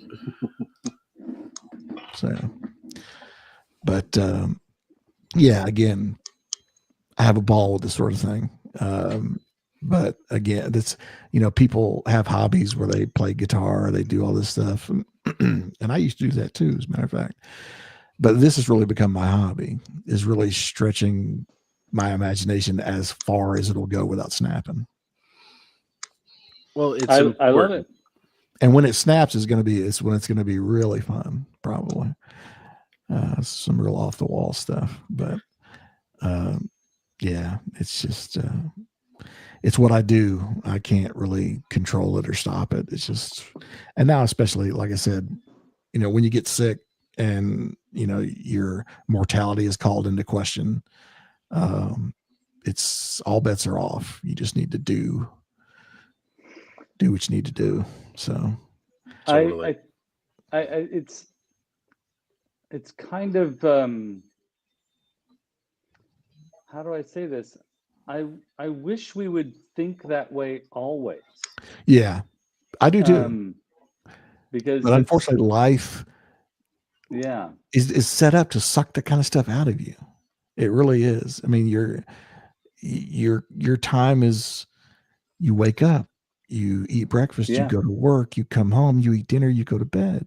Mm-hmm. I mean, that's literally what this is how society has matured. This is what we're expected to do. Yeah, you're right. And I think it's wonderful for people who can break that mold and not do that. But the majority of us, are stuck doing that because, you have to create the money to live comfortably, Yeah.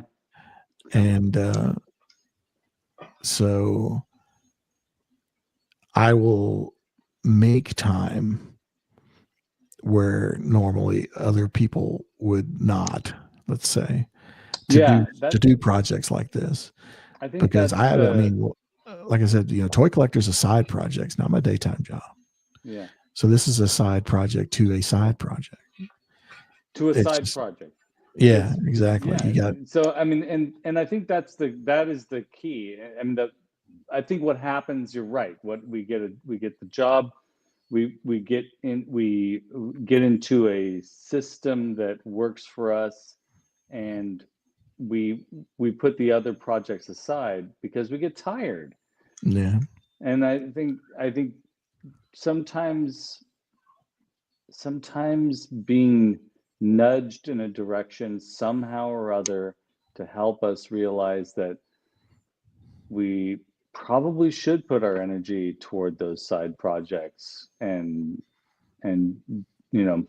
is kind of it's a blessing to have that realization. I know for you, getting there was, gosh, I wouldn't wish that on anybody, Yeah. I mean, it's like you said, it's sad that it takes, it's like when a person who you really admire passes away, mm-hmm. and it takes that event to actually bring other people, to respect and become fans of them. Mm-hmm. Where were you when the guy was alive? Or what have you. That's true. So am I going to be remembered when I die? I would hope so in some form or fashion, but I'm trying to leave stuff behind that is meaningful, and at least meaningful to me. And because I was an author, because I'm a publisher, a bit of Blake is always going to live on. Mm-hmm. Because I didn't have kids. My wife and I, we never had children. Mm-hmm. So these are my babies, mm-hmm. Mm-hmm. where everyone has to, fight to make time for stuff like this. When they have children is doubly difficult, I'm sure. Yeah. Because instead of sitting at a beach house with a beer and talking to your buddy about C-class cryptids, you're at Little League or soccer practice or whatever. So true. So it's just, that's one of the benefits of me of us not going down that path. You got to make sure when you have kids, for those of you who have kids, you got to make sure that they're interested in talking C-class cryptids with you while you're sitting on the bench at the Little League game. That's right. Then you're able to, I hate using this saying, but then you can kill two birds with one stone. You got your creative partner sitting right next to you that is also your responsibility. That's I think that's it doesn't often happen, but if you can cultivate it in some way, that's pretty cool. This whole thing has taken a profoundly philosophical turn. Maybe we should talk about toys again. Who would have thought? Right. Every episode we have derailed onto. We've C-railed onto. Yeah. Yeah, we always end up in philosophical territory here on the Frenzy somehow. I think toys and making art and being creative, it takes us there automatically somehow. Or at least it should. I mean, if it's not, then are we just not thinking about the stuff that we're interested in? Like, so it's good. Well, so many people, they'll just put it aside and forget it. Yeah. Right. Now, I just don't have time for it. Or whatever. Yep. I mean, there's a great Albert Brooks is one of my favorite comedians of all time. He had a movie come out. One of his last movies actually came out called Mother. It's been a few years though. Oh yeah. And he's a science fiction writer in that movie, and his mom always pretends like she doesn't really know what he does or whatever, because she can't read sci-fi she's not into or whatever. And it's the actress that plays his mom is Carrie Fisher's mom. What's her name? Oh yeah, Shirley MacLaine. No, that's not it. Blonde lady. Anyway. Oh wait, who? No, you're right.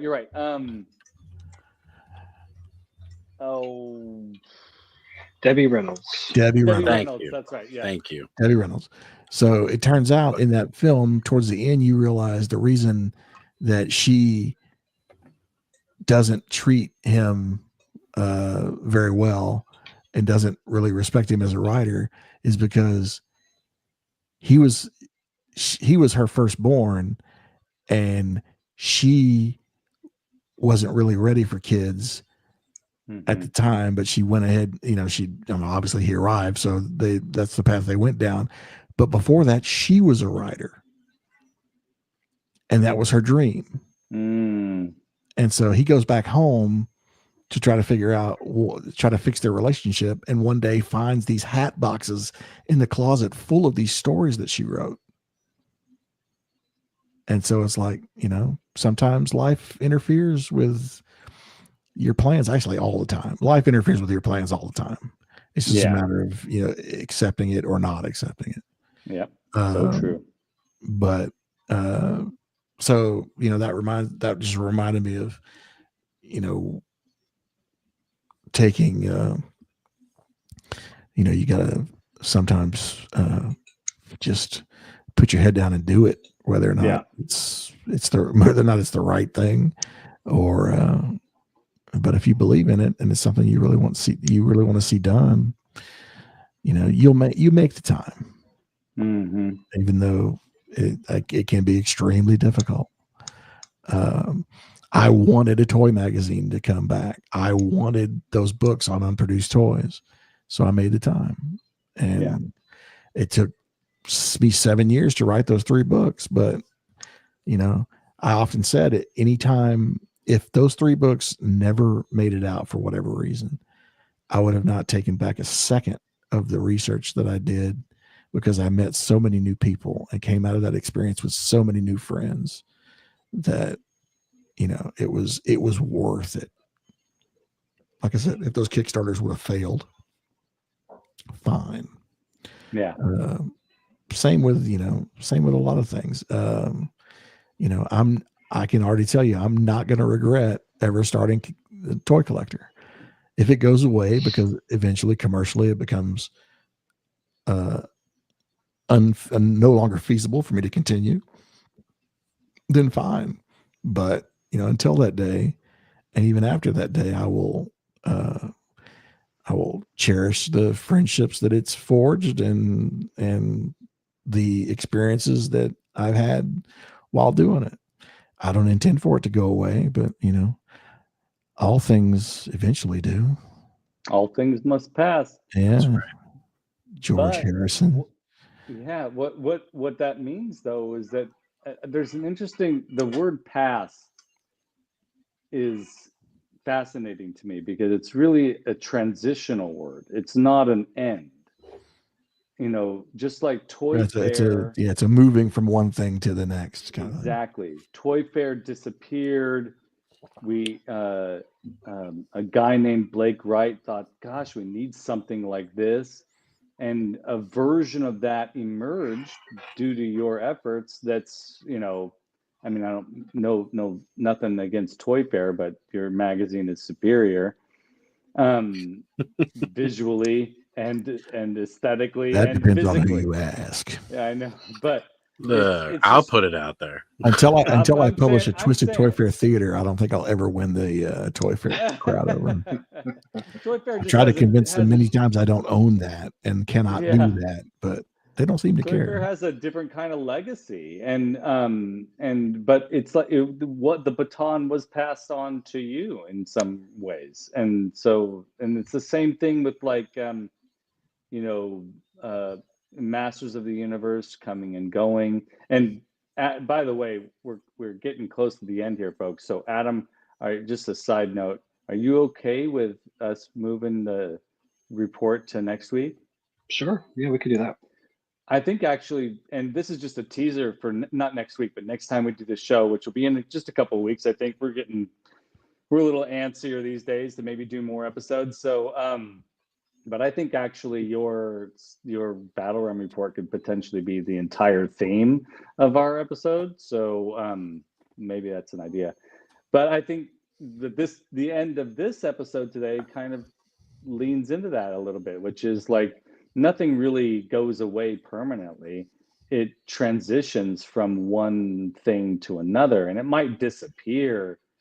And for a period of time, but I think the stuff that we love and the stuff that we don't love has a tendency to come back in some form.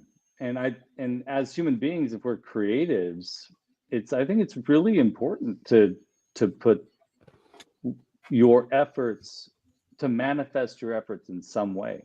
You don't have to do all of your things that you want to do, but do some of them. And like Blake said, like, it's good to think about leaving stuff behind. I really do think it is good to think about that, because that's what we're doing. We're passing the baton to the next person.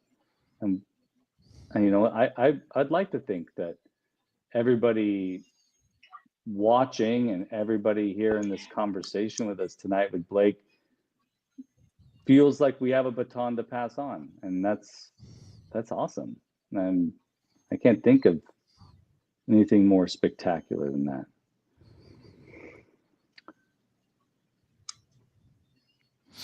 Ask them. Yeah. No, seriously, go up to the information booth and ask them to look it up in their system. It should be in the system. But just because the store, we're in about 40% of all Barnes and Nobles. And I can actually, I have a master list somewhere that tells me what stores we're in, because but that's how I get into more stores, is by people going to the actual store that they want it to be in and asking them to stock it. Yeah. That's what I'm in Houston. I'm in Houston, Texas. Yeah. Then I don't know what the answer is. Maybe you just got to find somebody that works there that's more cooperative, I guess. I think Aaron, I think I'd just keep asking, because I asked at my store, and I ask every time I go in. Ask until it happens. Yeah.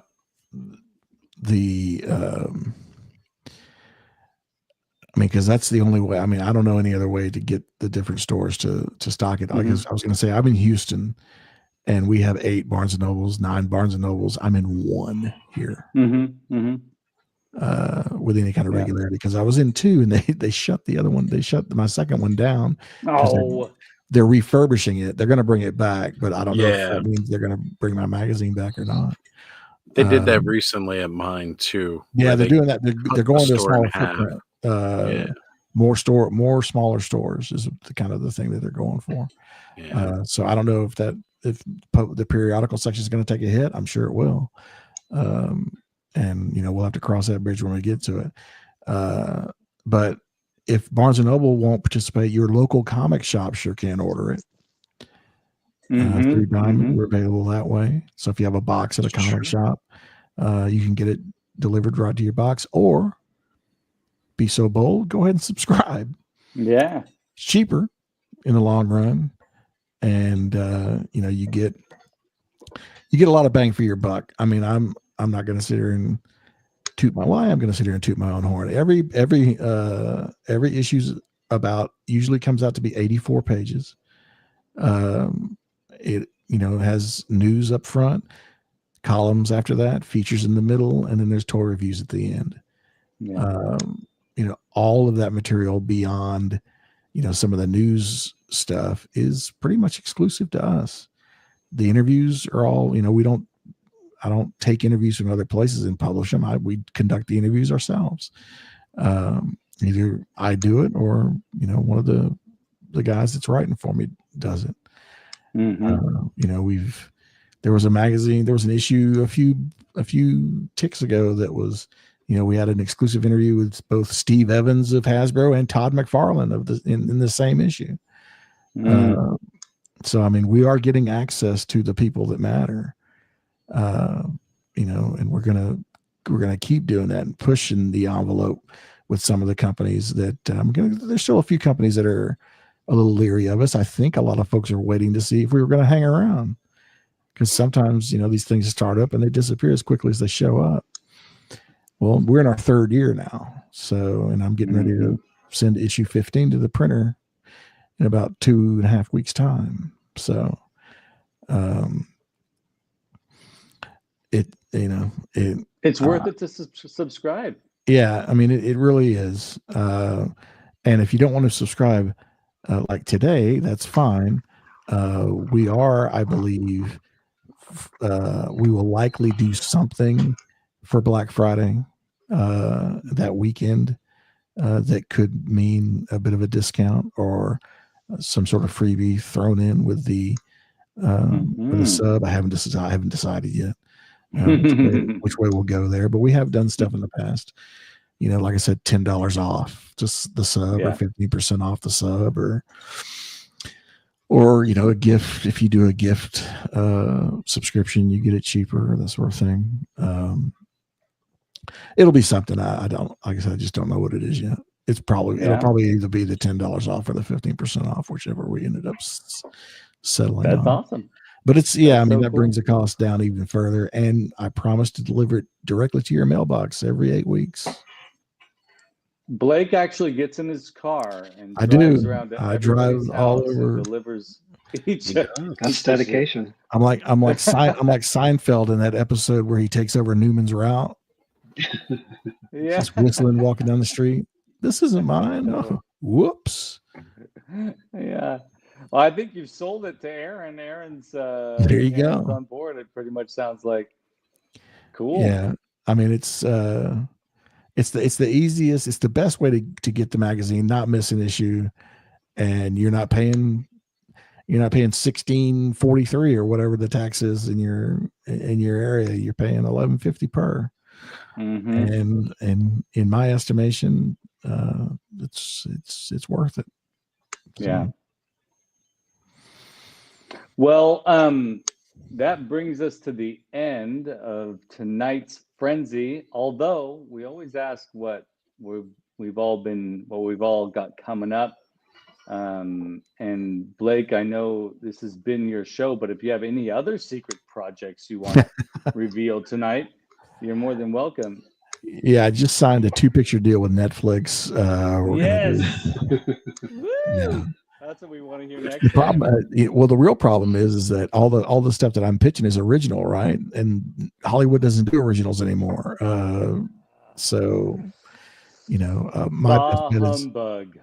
my best bet is to do it independently, but independently takes a bunch of money. Yeah. So one day we'll figure it out. But for now, as far as going forward, we're not doing any shows for the balance of the year. Next year, like I said, we're desperately trying to get a booth at Comic-Con at San Diego. There's a wait list there, but I'm hopeful that I'm able to pull the right strings to get us in. The next show I will be attending will be Toy Fair in March in New York. Nice. We'll have coverage of that, of course, in the magazine that follows that one. And yeah, sometime in late winter, early spring, there'll be a Kickstarter for Moon Man Zero, the graphic novel. Cool. So can't wait. Yeah, I'm hopeful we can pull that off. I'm still coming up with reward ideas and things. I'm trying not to get overly complicated with it, but I know people like stuff, so we'll have to figure that out. Oh yeah. Figure that out too. I'm trying not to go down the t-shirt route. I want everything to be flat so I can just ship it in a flat thing. Yeah, easy to get out there. Well, you did say the soundtrack, so yeah, I mean that's digital. That's a digital download. So that's. I'm just saying, little vinyl action might be cool. Little vinyl action. He's trying to keep the cost down. There's 8 songs, and they're all like 2 minutes. That's like a cozy 15 minutes of. You gotta do the vinyl records that used to come with. In what didn't McDonald's Happy Meals come out with one? Like the old magazine insert. 45. Yeah, the square ones. There you go. The square ones that came in magazines. There you go. Yeah. It's possible. Or I'll go and reformat a bunch of AOL discs and send them out. Oh my God. Now we're talking. That would be amazing. That would be amazing. Send them out. See, everyone will be like, oh, cool, it's a CD. And they'll look around and realize they have no longer any way to play a CD in their house or in their car. Right. Well, Blake, thank you so much for being here. Thanks for having me, guys. I appreciate it. Yeah. I love coming in and talking all of my little pet projects. So it's a great forum to do that. It's a lot of fun for us. We love it. We love creatives, and we love people who are thinking of trying things out and pushing their ideas to the edge and taking risks. And this is just cool. Oh, I'm good at that risk thing. Yeah. It's just it's part of my nature, I guess. But usually it pays off. It either pays off or I realize it's going south soon enough to bail before it causes too much problem. It's good that you have that instinct. Yeah. It does come. It has come in handy. Yeah, that's good. As far as like stuff coming up for me, not much really. I'm just like I do have a little trip coming up that I'm going to document. I'm excited about that. And just trying to take her easy.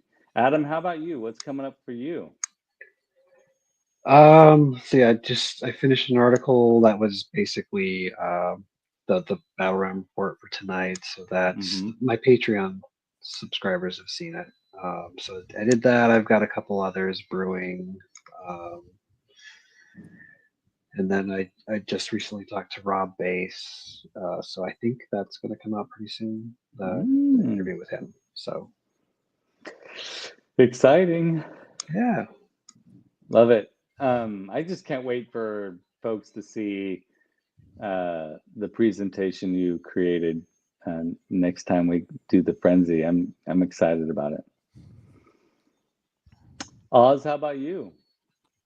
Well, right now, Yeah, we of course this weekend I will be a bit busy. However, the clubhouse shall go on.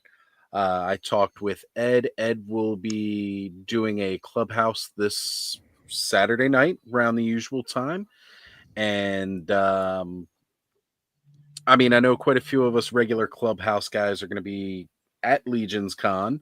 However, they're going to be talking about all the G-Con reveals that are about to go on tomorrow, as well as just going over cool stuff that we're going to be posting pictures of everything we're seeing at Legion's Con while we're there. And you never know when there's a whole bunch of us sitting together in one place.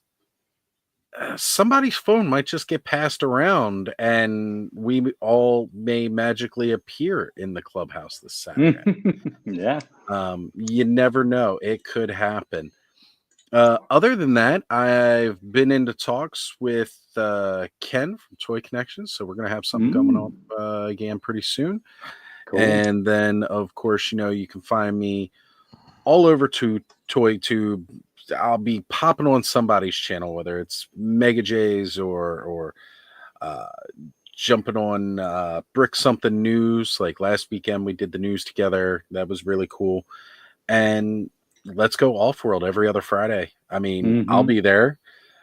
So there's always that. Now, I know we're coming into Thanksgiving, that's going to be coming up towards the end of the month. And we always like to throw together a little something. So keep your ears open because I have a really awesome turkey that I'm going to get it all posed up and it's going to be great. And, as I'm sitting there getting ready to make sure